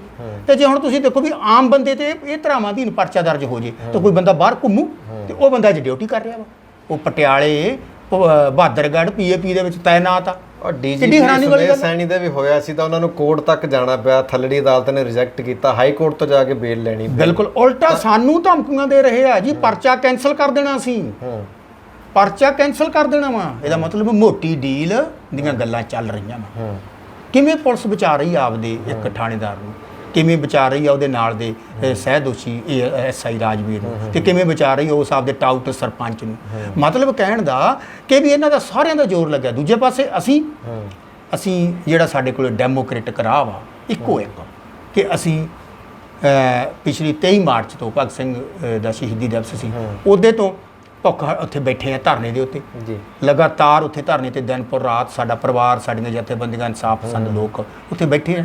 ਮਾਤਾ ਨੇ ਕੁਝ ਕੁ ਦਿਨਾਂ ਬਾਅਦ ਭੁੱਖ ਹੜਤਾਲ ਸ਼ੁਰੂ ਕਰ ਲਈ, ਅੱਜ 12ਵਾਂ ਦਿਨ ਉਹਨਾਂ ਦੀ ਭੁੱਖ ਹੜਤਾਲ ਦਾ। ਉਹ ਭੁੱਖ ਹੜਤਾਲ ਤੇ ਬੈਠੇ ਆ ਕਿਉਂਕਿ ਮਾਤਾ ਭੈਣ ਤੇ ਅਤਿਆਚਾਰ ਦੀ ਮੁੱਖ ਗਵਾਹ ਵਾ, ਆਈ ਵਿਟਨੈਸ ਜਿਹਨੂੰ ਸੀ ਉੱਥੇ ਉਦੋਂ, ਹਨਾ, ਆਈ ਵਿਟਨੈਸ ਨੇ। ਪਰ ਉਹ ਕਹਿੰਦੇ ਆ ਵੀ ਮੈਂ ਅੰਤ ਸਮਾਂ ਇਸ ਰੂਪ ਦੇ ਵਿੱਚ ਹੀ ਗੁਜ਼ਾਰੂ ਕਿ ਇਹਨਾਂ ਦੇ ਸਿਰ ਚੜ੍ਹ ਕੇ ਹੀ ਮरूं ਜੇ ਮੈਨੂੰ ਇਹਨਾਂ ਨੇ ਇਨਸਾਫ ਨਾ ਦਿੱਤਾ। ਹੁਣ ਸਰਬਜੀਤ ਕੌਰ ਹਲਕਾ ਐਮਐਲਏ ਆਈ, ਉਹਨਾਂ ਨੂੰ ਉਹਨਾਂ ਨੇ ਆਪਦੇ ਖੂਨ ਦੇ ਨਾਲ ਖਤ ਲਿਖ ਕੇ ਦਿੱਤਾ ਕਿ ਭਗਵੰਤ ਮਾਨ ਤੱਕ ਪਹੁੰਚਦਾ ਕਰ ਦਿਓ ਵੀ ਜਾਂ ਮੇਰੀ ਜਾਨ ਲੈ ਲਵੇ ਤੇ ਜਾਂ ਮੈਨੂੰ ਇਨਸਾਫ ਦੇ ਦੇਵੇ। ਪਹਿਲਾਂ ਮੇਰੀ ਭੈਣ ਇਹ ਚਿੱਠੀ ਲਿਖ ਕੇ ਮੁੱਖ ਮੰਤਰੀ ਨੂੰ, ਮਹਿਲਾ ਕਮਿਸ਼ਨ ਨੂੰ, ਡੀਜੀਪੀ ਤੇ ਹੋਮ ਸੈਕਟਰੀ ਨੂੰ ਲਿਖਿਆ, ਸਟਾਂਪ ਤੇ ਲਿਖ ਕੇ ਭੇਜਿਆ 50 ਰੁਪਏ ਦੇ ਉੱਤੇ ਵੀ ਜਾਂ ਮੈਨੂੰ ਇਨਸਾਫ ਦੇ ਦਿਓ ਤੇ ਜਾਂ ਮੈਨੂੰ ਉਹ ਦੇ ਦਿਓ। ਮੈਂ ਆਰਟੀਆਈ 'ਚ ਪੁੱਛਿਆ ਵੀ ਇਹ 'ਤੇ ਕੀ ਕਾਰਵਾਈ ਹੋਈ ਆ, ਉਹ ਕਹਿੰਦੇ ਜੀ ਇਹ ਸਾਡੇ ਕੋਲ ਰਿਕਾਰਡ 'ਚ ਹੀ ਹੈ ਨਹੀਂਗਾ। ਅੱਛਾ, ਮਤਲਬ ਇਹ ਹਾਲ ਹੈ ਇੱਥੇ। ਸਰ ਜਿਵੇਂ ਤੁਹਾਡੇ ਸਿਸਟਰ ਦੇ ਟੌਰਚਰ ਹੋਇਆ, ਜਿਵੇਂ ਉਹਨਾਂ ਦੀ ਹਾਲਤ ਤਸਵੀਰਾਂ ਦੇ ਵਿੱਚ ਆਪਾਂ ਦੇਖੀ ਆ, ਬਹੁਤ ਮਾੜੀ ਸੀ, ਤਾਂ ਉਹ ਮਤਲਬ ਥਾਣੇ ਤੋਂ ਵਿੱਚ ਜਦੋਂ ਰਿਹਾ, ਉਹਨਾਂ ਨੂੰ ਛਡਾ ਕੇ ਲਿਆਂਦਾ, ਉਸ ਤੋਂ ਬਾਅਦ ਹੀ ਉਹ ਬਿਮਾਰ ਹੋ ਗਏ ਸੀ ਜਾਂ ਕੀ ਹੋਇਆ ਸੀ ਬਾਅਦ 'ਚ? ਦੇਖੋ ਮੈਂ ਤਾਂ ਜੇਲ੍ਹ ਦੇ ਵਿੱਚ ਚਲਿਆ ਗਿਆ, ਛਡਾ ਕੇ ਲਿਆਉਂਦੇ ਆ ਬ੍ਰਦਰ, ਉਹਨਾਂ ਦੇ ਨਾਲ ਤੁਸੀਂ ਗੱਲ ਕਰ ਲਿਓ ਜੀ। ਉਹ ਛਡਾ ਕੇ ਲੈ ਕੇ ਆਏ, ਪਿੰਡ ਦੀ ਪੰਚਾਇਤ ਛਡਾ ਕੇ ਲੈ ਕੇ ਆਈ ਜੀ। ਸਾਰਿਆਂ ਨੇ ਸਮੇਂ-ਸਮੇਂ ਤੇ ਗਵਾਹੀਆਂ ਦਿੱਤੀਆਂ ਵਾ, ਰਿਕਾਰਡ ਦੇ ਉੱਤੇ ਗਵਾਹੀਆਂ ਵਾ, ਵਿਜੀਲੈਂਸ ਕੋਲੇ, ਇੰਟੈਲੀਜੈਂਸ ਕੋਲੇ, ਕ੍ਰਾਈਮ ਕੋਲੇ, ਪਤਾ ਨਹੀਂ ਕਿੰਨੇ ਥਾਵਾਂ ਤੇ ਬਿਆਨ ਹੋਏ ਵੇ ਆ, ਦਰਜ ਆਰਟੀਏ 'ਚ ਕਢਾਏ ਹੋਏ ਆ, ਢੇਰਾਂ ਦੇ ਢੇਰ ਆ, ਹਿਊਮਨ ਰਾਈਟ ਦੇ ਕੋਲੇ। ਮੇਰਾ ਕਹਿਣ ਦਾ ਮਤਲਬ ਕਿ ਬਈ ਉਹਨਾਂ ਦੇ ਦੱਸਣ ਦੇ ਮੁਤਾਬਕ ਸਾਡੇ ਪਰਿਵਾਰ ਦੇ, ਜਦੋਂ ਮੈਂ 3 ਸਾਲਾਂ ਬਾਅਦ ਆ ਕੇ ਪੁੱਛਦਾ ਤਾਂ ਉਹ 5-7 ਦਿਨ ਗੁੰਮਸੁੰਮ, ਹਫ਼ਤਾ 10 ਦਿਨ ਤਾਂ ਗੁੰਮਸੁੰਮ ਹੀ ਰਹੀ, ਕੁਛ ਨਹੀਂ ਪਤਾ। ਚਿੱਠੀਆਂ ਵੀ ਲਿਖਤੀਆਂ ਤਾਂ ਵੀ ਗੁੰਮਸੁੰਮ ਸੀ। ਹੌਲੀ ਮਤਲਬ ਬੋਲਣ ਚੱਲਣ ਦੀ ਗੱਲਬਾਤ ਆਈ ਤਾਂ, ਪਰ ਦਿਮਾਗ ਤੇ ਕਹਿ ਗਏ ਵੀ ਬੋਝ ਜਾਂ ਸਰੀਰ, ਉਹਦੇ ਦਿਮਾਗ ਨੂੰ, ਸਿਰ ਨੂੰ ਕਰੰਟ ਇੰਨਾ ਲੱਗ ਗਿਆ ਕਿ ਨਾੜਾਂ ਹੌਲੀ ਮਰਦੀਆਂ ਸਾਲ 2 ਸਾਲਾਂ ਬਾਅਦ ਤਾਂ ਉਹ ਮੰਜੇ ਤੇ 3 ਸਾਲਾਂ ਬਾਅਦ ਡਿੱਗ ਪਈ ਤੇ ਲਗਾਤਾਰ 15 ਸਾਲ ਫਿਰ ਮੰਜੇ ਤੇ ਗੁਜ਼ਾਰੇ। ਅੰਤ ਜਿਹੜਾ ਸਮਾਂ ਤੁਸੀਂ ਉਹ ਫੋਟੋ ਆਪ ਦੇਖ ਲਓ ਜਿਸ ਹਾਲਤ ਦੇ ਵਿੱਚ ਮੌਤ ਹੋਈ ਆ। ਇੱਕ ਤੰਦਰੁਸਤ ਬੰਦਾ ਮੰਜੇ ਤੇ ਪੈ ਜਾਵੇ, ਉਹ ਵੀ ਉਦੋਂ ਉਹਨਾਂ ਦੀ ਉਮਰ ਕਿੰਨੀ ਕੁ ਸੀ ਜਦੋਂ ਮਤਲਬ ਚੱਕਿਆ ਉਦੋਂ 18-20 ਸਾਲ ਦੀ ਸੀਗੀ, ਤੇ ਜਦੋਂ ਮੌਤ ਹੋਈ ਉਦੋਂ 35-37 ਸਾਲ ਦੀ ਸੀ। ਮੇਰਾ ਕਹਿਣ ਦਾ ਮਤਲਬ ਕਿ ਤੰਦਰੁਸਤ ਬੰਦਾ ਮੰਜੇ ਤੇ ਪੈ ਜਾਵੇ ਤਾਂ ਉਹਨੂੰ ਵੀ 20 ਬਿਮਾਰੀਆਂ ਚਿੰਬੜ ਜਾਂਦੀਆਂ, ਤੇ ਉਹਦੀ ਹਾਲਤ ਵਿਚਾਰੀ ਦੀ ਕੀ ਆ। ਤੇ ਉਹ ਇਨਸਾਫ ਮੰਗਦੀ ਰਹੀ, ਚਿੱਠੀਆਂ ਲਿਖਦੀ ਰਹੀ, ਸਟੇਟਮੈਂਟਾਂ ਦਿੰਦੀ ਰਹੀ, ਕਿੰਨੇ ਟੀਵੀ ਚੈਨਲਾਂ ਦੇ ਉੱਤੇ ਸਟੇਟਮੈਂਟਾਂ ਹੋਈਆਂ। ਉਹਨਾਂ ਦੀ ਸਟੇਟਮੈਂਟ ਸੁਣ ਕੇ ਟੀਵੀ ਚੈਨਲਾਂ ਤੇ ਮਹਿਲਾ ਕਮਿਸ਼ਨਰ ਆਈ, ਹੁਣ ਐਸਸੀ ਕਮਿਸ਼ਨ ਆਇਆ, ਪਰ ਕੌਣ ਪੁੱਛਦਾ ਇੱਥੇ ਪੁੱਛਣ ਵਾਲਾ ਕੋਈ ਨਹੀਂ। ਸਰ ਜਦੋਂ ਤੁਹਾਡੀ ਭਤੀਜੀ ਦੀ ਜਦੋਂ ਡੈਥ ਹੋਈ ਸੀ ਜਾਂ ਸੁਸਾਈਡ ਕੀਤੀ, ਜੋ ਵੀ ਸੀ, ਉਦੋਂ ਤੁਸੀਂ ਘਰੇ ਸੀ ਜਾਂ ਕਿੱਥੇ ਸੀ? ਨਹੀਂ, ਐਕਚੁਅਲ ਅਸੀਂ ਸਾਰਾ ਪਰਿਵਾਰ ਹੀ ਬਾਹਰ ਸੀ। ਐਕਚੁਅਲ ਮੈਂ ਤਾਂ ਉਦੋਂ ਰਹਿੰਦਾ ਹੀ ਪਿੰਡ ਸੀਗਾ, ਤੇ ਭਰਾ ਭਰਜਾਈ ਵੀ ਬਾਹਰ ਗਏ ਹੋਏ ਸੀਗੇ, ਤੇ ਇਹ ਐਕਚੁਅਲ ਜਗਰਾਉਂ ਰਹਿੰਦੇ ਭਰਾ ਭਰਜਾਈ, ਮੈਂ ਪਿੰਡ ਰਹਿੰਦਾ ਸੀਗਾ। ਮੈਂ ਤਾਂ ਹੁਣੇ ਅਜੇ 5-7 ਸਾਲ ਪਹਿਲਾਂ ਸੂਰਪੁਰ ਰਹਿੰਦੇ ਸੀ, ਇੱਥੋਂ 20-25 ਕਿਲੋਮੀਟਰ। ਠੀਕ ਹੈ ਜੀ। ਤੇ ਮਤਲਬ ਵੈਸੇ ਹੀ ਤੁਸੀਂ, ਤੁਹਾਨੂੰ ਇਸ ਨਾਲ ਜੋੜ ਉਦਾਂ ਆਉਂਦੇ ਜਾਂਦੇ ਸੀਗੇ, ਮਤਲਬ ਪਰਿਵਾਰਕ ਇੱਕ ਪਰਿਵਾਰ ਹੋਣ ਕਰਕੇ ਤੇ ਇੱਕ ਦੂਜੇ ਦੇ ਆਉਂਦੇ ਜਾਂਦੇ। ਸੁਸਾਈਡ ਦਾ ਕੋਈ ਕਾਰਨ ਨਹੀਂ ਪਤਾ ਲੱਗਾ ਕਿਉਂ? ਜੋ ਮਤਲਬ ਪਰਿਵਾਰਕ ਤੌਰ ਤੇ ਅਸੀਂ ਸਮਝਦੇ ਹਾਂ ਉਹ ਇਹੀ ਸੀਗਾ ਵੀ 10ਵੀਂ ਦੇ ਵਿੱਚੋਂ, ਵੈਸੇ ਤਾਂ ਚਲੋ ਆਪ ਹੀ ਦੱਸਣਗੇ, ਪਰ ਜੋ ਸਾਡੇ ਪਰਿਵਾਰ ਦੇ ਵਿੱਚ ਅਕਸਰ ਗੱਲ ਚੱਲਦੀ ਆ ਵੀ ਉਹ ਮਤਲਬ ਪੜ੍ਹਾਈ ਦੇ ਵਿੱਚ ਬਹੁਤ ਵਧੀਆ ਨੰਬਰ ਆਏ ਸੀਗੇ, ਅੱਗੇ ਦਾਖਲ ਕਰਾ ਦਿੱਤਾ ਗਿਆ ਮੈਡੀਕਲ ਦੇ ਵਿੱਚ, ਲਾਈਨ ਦੇ ਵਿੱਚ, ਬੱਚਿਆਂ ਦੀਆਂ ਅਸ਼ਾਵਾਂ ਹੁੰਦੀਆਂ ਮੈਂ ਡਾਕਟਰ ਬਣਨਾ, ਉਹ ਅੱਗੇ ਨਹੀਂ ਚੱਲ ਸਕੇ ਤੇ ਉਹ ਅਲਟੀਮੇਟਲੀ ਇਸ ਤਰ੍ਹਾਂ ਦੀ ਕੋਈ ਘਟਨਾ। ਐਕਚੁਅਲ ਤਾਂ ਘਰ ਦੇ ਵਿੱਚ ਕੋਈ ਵੀ ਨਹੀਂ ਸੀਗਾ, ਮਤਲਬ ਇਹ ਸਰ ਪ੍ਰਜੰਪਸ਼ਨ ਜਿੰਨੇ ਸਾਰੀਆਂ ਇਹ। ਦਰਸ਼ਕੋ, ਸਾਰੀ ਗੱਲਬਾਤ ਜਿਵੇਂ ਤੁਸੀਂ ਸੁਣ ਲਈ ਹੈ, ਬੜੇ ਹੈਰਾਨੀਜਨਕ ਜਿਹੜੇ ਤੱਥ ਨੇ ਸਾਰੇ ਆਰਟੀਏ ਦੇ ਨਾਲ ਸੰਬੰਧਿਤ ਨੇ, ਆਰਟੀਏ ਦੇ ਵਿੱਚੋਂ ਲੈ ਕੇ ਕਢਾਏ ਨੇ ਕਿ ਇਸ ਤਰੀਕੇ ਨਾਲ ਵੀ ਝੂਠ ਬੋਲਿਆ ਜਾ ਸਕਦਾ ਆ, ਉਹ ਵੀ ਉਹਨਾਂ ਲੋਕਾਂ ਦੇ ਵੱਲੋਂ ਜਿਹੜੇ ਜ਼ਿੰਮੇਵਾਰ ਕੁਰਸੀਆਂ ਤੇ ਬੈਠੇ ਨੇ। ਇਹ ਮੈਂ ਖੁਦ ਕੁਝ ਨਹੀਂ ਕਹਿ ਰਿਹਾ, ਇਹ ਸਾਰਾ ਕੁਝ ਮੇਰੇ ਸਾਹਮਣੇ ਪਿਆ, ਤੁਸੀਂ ਵੀ ਸਕਰੀਨ ਤੇ ਦੇਖਿਆ, ਸਰਦਾਰ ਇਕਬਾਲ ਸਿੰਘ ਜੀ ਨੇ ਤੁਹਾਨੂੰ ਦਿਖਾਇਆ ਔਰ ਵੀ ਕਿਵੇਂ ਝੂਠ ਪੁਲੰਦੇ ਤਿਆਰ ਕੀਤੇ ਗਏ ਔਰ ਆਰਟੀ ਦੇ ਵਿੱਚ ਨਵੀਆਂ ਚੀਜ਼ਾਂ ਉੱਭਰ ਕੇ ਸਾਹਮਣੇ ਆਈਆਂ। ਸੋ ਇਹ ਜਿਹੜਾ ਇਨੀਸ਼ੀਏਟਿਵ ਆ ਕੁਝ ਚੰਗੇ ਅਫਸਰਾਂ ਨੂੰ ਲੈਣਾ ਚਾਹੀਦਾ, ਕਿਉਂਕਿ ਇਹਦੇ ਨਾਲ ਸਾਰੇ ਦੇ ਸਾਰੇ ਪੁਲਿਸ ਮਹਿਕਮੇ ਦੀ ਵਰਦੀ ਦੇ ਉੱਪਰ ਦਾਗ ਲੱਗ ਰਿਹਾ। ਕਿਉਂਕਿ ਜਦੋਂ ਇਸ ਤਰੀਕੇ ਦੀਆਂ ਗੱਲਾਂ ਹੁੰਦੀਆਂ ਨੇ ਤਾਂ ਲੋਕ ਸਾਰਿਆਂ ਨੂੰ ਸ਼ੱਕੀ ਸਮਝਣ ਲੱਗ ਜਾਂਦੇ ਵੀ ਤਾਂ ਇਹਨਾਂ ਦਾ ਕੰਮ ਹੀ ਇਸ ਤਰੀਕੇ ਦਾ ਹੈ। ਹਾਲਾਂਕਿ ਜਿਵੇਂ ਡੀਜੀਪੀ ਰਜਿੰਦਰ ਕੁਮਾਰ ਜੀ ਜਾਂ ਹੋਰ ਬੜੇ ਅਫਸਰਾਂ ਨੇ ਇਹਨਾਂ ਦਾ ਸਾਥ ਦਿੱਤਾ, ਗੱਲਾਂ ਕੀਤੀਆਂ, ਇੰਟੈਲੀਜੈਂਸ ਨੇ ਜਿਹੜੀ ਆਪਣੀ ਗੁਪਤ ਪੜਤਾਲੀਆ ਰਿਪੋਰਟ ਜਾਰੀ ਕੀਤੀ ਸੀ ਉਹ ਵੀ ਸਾਡੇ ਸਾਹਮਣੇ, ਉਹ ਵੀ ਪੁਲਿਸ ਮਹਿਕਮੇ ਨਾਲ ਹੀ ਸੰਬੰਧਿਤ ਸੀ ਤੇ ਉਹ ਵੀ ਇਨਸਾਨ ਹੀ ਸੀ। ਤਾਂ ਜਿਹੜੀ ਮੈਂ ਖੁਦ ਗੱਲ ਕੀਤੀ, ਮੈਂ ਖੁਦ ਅੱਖੀਂ ਦੇਖਿਆ ਕਈ ਅਫਸਰਾਂ ਨੂੰ, SHO ਨੂੰ ਜਾਂ ਹੋਰ ਵੀ ਜਿਹੜੇ ਅਹੁਦਿਆਂ ਤੇ ਹੁੰਦੇ ਨੇ, ਉਹ ਗਰਮੀਆਂ ਦੇ ਵਿੱਚ ਮੈਂ ਖੁਦ ਦੇਖਿਆ ਵੀ ਗੱਡੀ ਰੋਕ ਲੈਂਦੇ ਨੇ, ਕੋਈ ਬਜ਼ੁਰਗ ਰਸਤੇ 'ਚ ਖੜਾ ਹੋਵੇ ਉਹਨੂੰ ਬਿਠਾ ਲੈਂਦੇ ਨੇ ਗੱਡੀ 'ਚ ਲਿਫਟ ਦੇਣ ਲਈ। ਇਹੋ ਜਿਹੇ ਵੀ ਸਾਡੇ ਕੋਲ ਇਨਸਾਨ ਹੈਗੇ ਨੇ। ਆ ਪਿੱਛੇ ਜੇ ਮਨਦੀਪ ਸਿੱਧੂ SSP ਜਿਹੜੇ ਸੰਗਰੂਰ ਨੇ, ਉਹਨਾਂ ਨੇ ਆਪਣੀ ਸੈਲਰੀ ਗਰੀਬ ਲੜਕੀਆਂ ਦੇ ਵਿਆਹ ਵਾਸਤੇ ਡੋਨੇਟ ਕਰਨ ਦਾ ਫੈਸਲਾ ਕੀਤਾ, ਇਹ ਵੀ ਸਾਡੇ ਸਾਹਮਣੇ ਆ। ਤੇ ਕਰੋਨਾ ਦੇ ਵਿੱਚ ਬਹੁਤ ਸਾਰੇ ਅਫਸਰਾਂ ਨੇ ਆਪਣੀ ਜੇਬ 'ਚੋਂ ਪੈਸੇ ਦਿੱਤੇ, ਘਰ ਘਰ ਜਾ ਕੇ ਰਾਸ਼ਨ ਪਹੁੰਚਾਇਆ ਪੁਲਿਸ ਅਫਸਰਾਂ ਨੇ, ਉਹ ਵੀ ਸਾਡੇ ਸਾਹਮਣੇ ਆ। ਔਰ ਜਿਨ੍ਹਾਂ ਨੇ ਬੰਦੇ ਮਾਰੇ, ਘਰਾਂ ਦੇ ਘਰ ਤਬਾਹ ਹੋਏ ਪੁਲਿਸ ਦੇ ਕਰਕੇ, ਉਹ ਵੀ ਸਾਡੇ ਸਾਹਮਣੇ ਆ। ਇਹ ਚੰਗੇ ਤੇ ਮਾੜੇ ਪੱਖ ਦੋਵੇਂ ਰਹਿਣੇ ਆ। ਪਰ ਜੇ ਚੰਗੇ ਲੋਕ ਚੁੱਪ ਹੋ ਕੇ ਬਹਿ ਜਾਣ ਤਾਂ ਇਹਦਾ ਮਤਲਬ ਇਹ ਹੋਇਆ ਵੀ ਚੰਗੇ ਲੋਕ ਵੀ ਮਾੜੇ ਲੋਕਾਂ ਦੇ ਜਾਂ ਤਾਂ ਪ੍ਰਭਾਵ ਹੇਠ ਨੇ, ਜਾਂ ਉਹਨਾਂ ਤੋਂ ਡਰਦੇ ਨੇ, ਜਾਂ ਚੰਗੇ ਲੋਕ ਇੰਨੇ ਕਾਇਰ ਨੇ ਕਿ ਉਹ ਆਪਣੀ ਗੱਲ ਬੋਲ ਹੀ ਨਹੀਂ ਸਕਦੇ, ਉਹ ਸਿਰਫ ਨਾਮ ਦੇ ਹੀ ਚੰਗੇ ਨੇ। ਸੋ ਜੇ ਤੁਹਾਡੀ ਚੰਗਿਆਈ ਕਿਸੇ ਕੰਮ ਆ ਹੀ ਨਹੀਂ ਸਕਦੀ ਤਾਂ ਉਹ ਚੰਗਿਆਈ ਦਾ ਵੀ ਕੋਈ ਫਾਇਦਾ ਨਹੀਂ। ਸੋ ਜੇ ਤੁਹਾਡੀ ਚੰਗਿਆਈ ਕਿਸੇ ਦੇ ਕੰਮ ਆਉਂਦੀ, ਕਿਸੇ ਦੀ ਜ਼ਿੰਦਗੀ ਬਚਾਉਂਦੀ ਹੈ ਤਾਂ ਉਹੀ ਚੰਗਿਆਈ ਅਸਲ ਮਾਇਨੇ ਦੇ ਵਿੱਚ ਚੰਗਿਆਈ ਹੋ ਸਕਦੀ ਹੈ। ਚੁੱਪ ਰਹਿ ਕੇ ਤਮਾਸ਼ਾ ਦੇਖਣਾ ਤਾਂ ਸਾਰੇ ਕਰ ਸਕਦੇ ਆ। ਜਿਨ੍ਹਾਂ ਅਫਸਰਾਂ ਦੇ ਹੱਥ ਪਾਵਰ ਆ ਉਹਨਾਂ ਨੂੰ ਪ੍ਰਮਾਤਮਾ ਨੇ ਇਸ ਕਾਬਲ ਬਣਾਇਆ ਕਿ ਉਹ ਚੰਗੀਆਂ ਕੁਰਸੀਆਂ ਦੇ ਉੱਪਰ ਬੈਠੇ ਨੇ, ਜ਼ਿੰਮੇਵਾਰ ਅਹੁਦਿਆਂ ਦੇ ਉੱਪਰ ਬੈਠੇ ਨੇ, MLA ਜਿੱਤੇ ਨੇ, ਨਵੀਂ ਸਰਕਾਰ ਬਣੀ, ਬੜੀਆਂ ਉਮੀਦਾਂ ਨੇ। ਸੋ ਉਹ ਇਨੀਸ਼ੀਏਟਿਵ ਲੈਣ, ਗੱਲ ਕਰਨ, ਪਰਿਵਾਰ ਸਾਹਮਣੇ ਬੈਠਾ ਜਿਹੜੇ ਦੋਸ਼ੀ ਅਫਸਰ ਨੇ ਜਿਨ੍ਹਾਂ ਦੇ ਖਿਲਾਫ FIR ਦਰਜ ਹੋਈ ਆ, ਉਹ ਵੀ ਸਾਹਮਣੇ ਬੈਠੇ ਨੇ। ਹਰਜ਼ ਕੀ ਆ? ਕੋਈ ਆਪਾਂ ਨੇ ਪਾਕਿਸਤਾਨ ਜਾਂ ਅਮਰੀਕਾ ਜਾਂ ਕੋਈ ਰਸ਼ੀਆ ਤੇ ਯੂਕਰੇਨ ਦੀ ਵਾਰ ਦੇ ਵਿੱਚੋਂ ਤਾਂ ਕੋਈ ਐਵੀਡੈਂਸ ਲੈ ਕੇ ਨਹੀਂ ਆਉਣੇ। ਸਾਡਾ ਦੇਸ਼ ਆ, ਸਾਡਾ ਪੰਜਾਬ ਆ, ਸਾਡਾ ਸਿਸਟਮ ਆ, ਇੱਥੇ ਕੀ ਨਹੀਂ ਮਿਲ ਸਕਦਾ?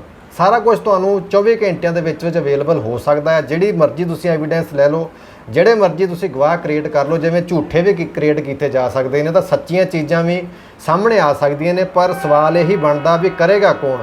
ਜੇ ਨੀਅਤ ਸਾਫ਼ ਹੋਏਗੀ ਤਾਂ ਉਹੀ ਬੰਦਾ ਕਰੇਗਾ। ਸੋ ਨੀਅਤ ਕਿਹਦੀ ਸਾਫ਼ ਹੈ? ਪਿਛਲੀਆਂ ਸਰਕਾਰਾਂ ਦੀ ਨੀਅਤ ਸਾਫ਼ ਨਹੀਂ ਆਈ ਨਜ਼ਰ। ਅਕਾਲੀ ਸਰਕਾਰਾਂ ਵੀ ਨਿਕਲ ਗਈਆਂ। ਕਾਂਗਰਸ ਪਾਰਟੀ ਦੇ ਨਾਲ ਤਾਂ ਖੁਦ ਸੰਬੰਧ ਰੱਖਦੇ ਸੀ। ਇਹਨਾਂ ਦੀ ਜਿਹੜੀ ਭਰਜਾਈ ਹੈ ਉਹ ਜ਼ਿਲ੍ਹਾ ਪ੍ਰਧਾਨ ਰਹਿ ਚੁੱਕੇ ਨੇ ਇੱਥੋਂ, ਤੇ ਉਹ ਆਪਣੇ ਆਪ ਦੇ ਵਿੱਚ ਹੀ ਬੜਾ ਵੱਡਾ ਅਹੁਦਾ ਹੈ। ਤੇ ਉਸ ਸਮੇਂ ਦੇ ਵਿੱਚ ਹੀ ਇਹਨਾਂ ਦੇ ਉੱਪਰ ਟੌਰਚਰ ਸ਼ੁਰੂ ਹੋ ਗਿਆ। ਤੇ ਹੁਣ ਮੌਜੂਦਾ ਆਮ ਆਦਮੀ ਪਾਰਟੀ ਬੜੀਆਂ ਉਮੀਦਾਂ ਦੇ ਕੇ ਲੋਕਾਂ ਨੂੰ ਆਈ ਸੀ। ਹੁਣ ਆਮ ਆਦਮੀ ਪਾਰਟੀ ਨੂੰ ਆਪਣਾ ਇਨੀਸ਼ੀਏਟਿਵ ਲੈ ਕੇ, ਪਹਿਲ ਕਦਮੀ ਕਰਕੇ ਜਿਹੜਾ ਆਪਣੀ ਚੰਗੀ ਨੀਅਤ ਦਾ ਸਬੂਤ ਦੇਣਾ ਚਾਹੀਦਾ। ਸੋ ਇਹ ਸਬੂਤ ਚੰਗੀ ਨੀਅਤ ਦਾ ਕਦੋਂ ਦੇਣਗੇ, ਕਿਵੇਂ ਦੇਣਗੇ, ਇਹ ਸਵਾਲ ਸਰਕਾਰਾਂ ਦੇ ਸਾਹਮਣੇ ਆ। ਪਰ ਜੋ ਹਾਲਤ ਅਸੀਂ ਦੇਖੀ, ਅੱਖੀਂ ਦੇਖੀ ਆ, ਕੋਈ ਵੀ ਆ ਕੇ ਇਹਨਾਂ ਦੇ ਨਾਲ ਸੰਪਰਕ ਕਰ ਸਕਦਾ, ਦੇਖ ਸਕਦਾ, ਸਾਰੇ ਡਾਕੂਮੈਂਟ ਪਏ ਨੇ। ਸੋ ਬਾਕੀ ਅਸੀਂ ਕਿਸੇ ਦੀ ਗੱਲ ਦਾ ਚੰਗੀ ਜਾਂ ਮਾੜੀ ਵਿੱਚ ਨਹੀਂ ਜਾਂਦੇ, ਨਾ ਕਿਸੇ ਨੂੰ ਕੋਈ ਦਾਅਵਾ ਕਰ ਰਹੇ ਹਾਂ। ਲੇਕਿਨ ਇੱਕ ਵਾਰੀ ਇਸ ਪਰਿਵਾਰ ਦੀ ਗੱਲ ਜ਼ਰੂਰ ਸੁਣਨੀ ਚਾਹੀਦੀ ਆ। ਇਸ ਪਰਿਵਾਰ ਦੀਆਂ ਅੱਖਾਂ ਵਿੱਚ ਪਾ ਕੇ ਇਹਨਾਂ ਦੇ ਹੰਝੂ ਜ਼ਰੂਰ ਦੇਖੇ ਜਾਣੇ ਚਾਹੀਦੇ ਆ। ਉਸ ਮਾਂ ਦੇ ਹੰਝੂ ਜ਼ਰੂਰ ਦੇਖੇ ਜਾਣੇ ਚਾਹੀਦੇ ਜਿਹਨੇ ਆਪਣੀ ਪੋਤੀ, ਜਿਹਨੇ ਆਪਣੀ ਬੇਟੀ ਨੂੰ ਆਪਣੇ ਹੱਥਾਂ ਦੇ ਨਾਲ ਸੰਸਕਾਰ ਕੀਤਾ। ਔਰ ਇੱਥੇ ਮੇਰੇ ਲਾਗੇ ਉਸ ਬੱਚੀ ਦੇ ਮਾਪਿਓ ਵੀ ਬੈਠੇ ਨੇ ਜਿਹਦੀ 17 ਸਾਲ ਪਹਿਲਾਂ ਮੌਤ ਹੋ ਗਈ ਸੀ ਸੁਸਾਈਡ ਕਰਕੇ, ਸੁਸਾਈਡ ਸੀ ਜਾਂ ਜੋ ਵੀ ਸੀ, ਹੈ ਨਾ। ਉਸ ਮਾਪਿਓ ਦੇ ਨਾਲ ਵੀ ਉਹਦੇ ਮਾਪਿਓ ਦੀਆਂ ਅੱਖਾਂ ਵੀ ਦੇਖਣੀਆਂ ਚਾਹੀਦੀਆਂ ਨੇ। ਉਹਨਾਂ ਮਾਪਿਓ ਨੇ ਆਪਣੇ ਜਵਾਨ ਬੱਚਿਆਂ ਨੂੰ ਕਿਵੇਂ ਬਾਹਰ ਕੱਢਿਆ, ਪੁਲਿਸ ਤੋਂ ਡਰਦਿਆਂ ਨੇ ਵੀ ਜੇ ਸਾਡੇ ਉੱਪਰ ਇੰਨੇ ਝੂਠੇ ਕੇਸ ਪੈ ਸਕਦੇ ਨੇ ਤਾਂ ਸਾਡੇ ਜਵਾਨ ਮੁੰਡੇ ਜਿਹੜੇ ਜਵਾਨ ਹੋ ਚੁੱਕੇ ਨੇ ਉਹ ਵੀ ਐਕਟਿਵ ਨੇ, ਲਾਅ ਪੜ੍ਹੇ ਹੋਏ ਨੇ, ਵੈਲ ਐਜੂਕੇਟਡ ਨੇ, ਪਰ ਉਹ ਵਿਦੇਸ਼ਾਂ ਦੇ ਵਿੱਚ ਛੋਟੀਆਂ-ਛੋਟੀਆਂ ਮਾਮੂਲੀਆਂ ਨੌਕਰੀਆਂ ਕਰਨ ਲਈ ਮਜਬੂਰ ਹੋ ਗਏ, ਪੜ੍ਹੇ ਲਿਖੇ। ਇਹਨਾਂ ਮਾਂ-ਬਾਪ ਨੇ ਆਪਣੇ ਮੁੰਡਿਆਂ ਨੂੰ ਡਰਦਿਆਂ ਨੇ ਘਰੋਂ ਬਾਹਰ ਭਜਾ ਦਿੱਤਾ ਵੀ ਤੁਸੀਂ ਨਾ, ਤੁਹਾਡੀ ਜ਼ਿੰਦਗੀ ਨਾ ਬਰਬਾਦ ਹੋ ਜਾਏ। ਇਸ ਕਿਸਮ ਦਾ ਅਤਿਆਚਾਰ ਇਹ 2022 ਆ। 1984, 1985, 1992 ਵਾਲਾ ਦੌਰ ਨਿਕਲ ਚੁੱਕਾ, ਲੇਕਿਨ ਅਸੀਂ ਆਪਣੀਆਂ ਅੱਖਾਂ ਦੇ ਨਾਲ ਇਹ ਦੌਰ ਦੇਖ ਰਹੇ ਹਾਂ। ਆ ਪੁਲੰਦਾ, ਸਰਕਾਰੀ ਪੁਲੰਦਾ, ਕੋਈ ਝੂਠ ਨਹੀਂ ਹੈਗਾ ਇਹਦੇ ਵਿੱਚ, ਸਰਕਾਰੀ ਪੁਲੰਦਾ ਮੋਹਰਾਂ ਲੱਗੀਆਂ ਹੋਈਆਂ ਨੇ। ਇਹ ਸਾਰਾ ਸਾਡੇ ਸਾਹਮਣੇ ਆ। ਹੁਣ ਇਹ ਪੁਲੰਦੇ ਨੂੰ ਸਰਕਾਰ ਰੱਦੀ ਦੇ ਵਿੱਚ ਸੁੱਟਣਾ ਚਾਹੁੰਦੀ ਹੈ ਜਾਂ ਇਹਦੇ ਉੱਪਰ ਕੋਈ ਕੰਮ ਵੀ ਕਰਨਾ, ਇਹ ਸਰਕਾਰ ਜਵਾਬ ਤਾਂ ਦੇਵੇ। ਘੱਟੋ ਘੱਟ ਸਰਕਾਰ ਟੈਕਸ ਲੈਂਦੀ ਹੈ, ਸਰਕਾਰ ਲੋਕਾਂ ਨੂੰ ਵਾਅਦੇ ਕਰਦੀ ਆ, ਪ੍ਰਸ਼ਾਸਨ ਲੋਕਾਂ ਦੀ ਸੇਵਾ ਦੇ ਵਿੱਚ ਹਾਜ਼ਰ ਆ, ਤਾਂ ਉਹ ਸੇਵਾ ਕਰਕੇ ਤਾਂ ਦਿਖਾਉਣ। ਪਬਲਿਕ ਸਰਵੈਂਟ ਦਾ ਮਤਲਬ ਕੀ ਹੁੰਦਾ ਆ ਕਿ ਸਿਰਫ ਤੁਸੀਂ ਲੋਕਾਂ ਨੂੰ ਦਬਕੇ ਮਾਰਨੇ, ਹਰਾਸ ਕਰਨਾ ਜਾਂ ਕੁਝ ਕਰਕੇ ਵੀ ਦਿਖਾਉਣਾ। ਮੈਂ ਨਹੀਂ ਕਹਿੰਦਾ ਕਿ ਸਾਰੇ ਅਫਸਰ ਮਾੜੇ ਨੇ, ਬਹੁਤ ਸਾਰੇ ਅਫਸਰ ਚੰਗੇ ਵੀ ਨੇ। ਮੈਂ ਐਗਜ਼ਾਮਪਲਾਂ ਦਿੱਤੀਆਂ। ਐਸਐਸਪੀ ਗੋਇਲ ਸਾਹਿਬ ਨੇ ਸਟੇਟਮੈਂਟ ਦਿੱਤੀ, ਆਫੀਸ਼ੀਅਲੀ ਬੋਲੇ ਹੋਏ ਨੇ, ਉਹਨਾਂ ਦੀ ਸਟੇਟਮੈਂਟ ਨੂੰ ਕਿਵੇਂ ਇਗਨੋਰ ਕਰ ਸਕਦੇ ਅਸੀਂ। ਚੰਗੇ ਅਫਸਰਾਂ ਵਿੱਚੋਂ ਐਸਐਸਪੀ ਮਨਦੀਪ ਸਿੱਧੂ ਨੇ ਆਪਣੀ ਸੈਲਰੀ ਲੜਕੀਆਂ ਦੇ ਵਿਆਹ ਵਾਸਤੇ ਦੇਣ ਦਾ ਐਲਾਨ ਕੀਤਾ, ਉਹ ਲੱਗੇ ਵੀ ਹੋਏ ਨੇ, ਕਰ ਰਹੇ ਨੇ। ਉਹ ਵੀ ਤਾਂ ਇੱਕ ਅਫਸਰ ਨੇ, ਲੋਕ ਉਹਨਾਂ ਦੀਆਂ ਤਾਰੀਫਾਂ ਕਰਦੇ ਨੇ। ਉਹ ਵੀ ਅਫਸਰ ਨੇ ਜਿਨ੍ਹਾਂ ਦਾ ਪਲੰਦਾ ਅਸੀਂ ਇੱਥੇ ਲੈ ਕੇ ਬੈਠੇ ਹਾਂ। ਇਹ ਵਰਦੀ ਦੇ ਉੱਪਰ ਦਾਗ ਲੱਗਾ, ਕਦੋਂ ਧੋਣਾ, ਕਦੋਂ ਸਾਫ਼ ਕਰਨਾ, ਇਹਦਾ ਜਵਾਬ ਪੁਲਿਸ ਪ੍ਰਸ਼ਾਸਨ, ਪੰਜਾਬ ਸਰਕਾਰ ਜਾਂ ਜ਼ਿੰਮੇਵਾਰ ਲੋਕ ਹੀ ਦੇ ਸਕਦੇ ਨੇ। ਸਾਨੂੰ ਦਿਓ ਇਜਾਜ਼ਤ। ਧੰਨਵਾਦ।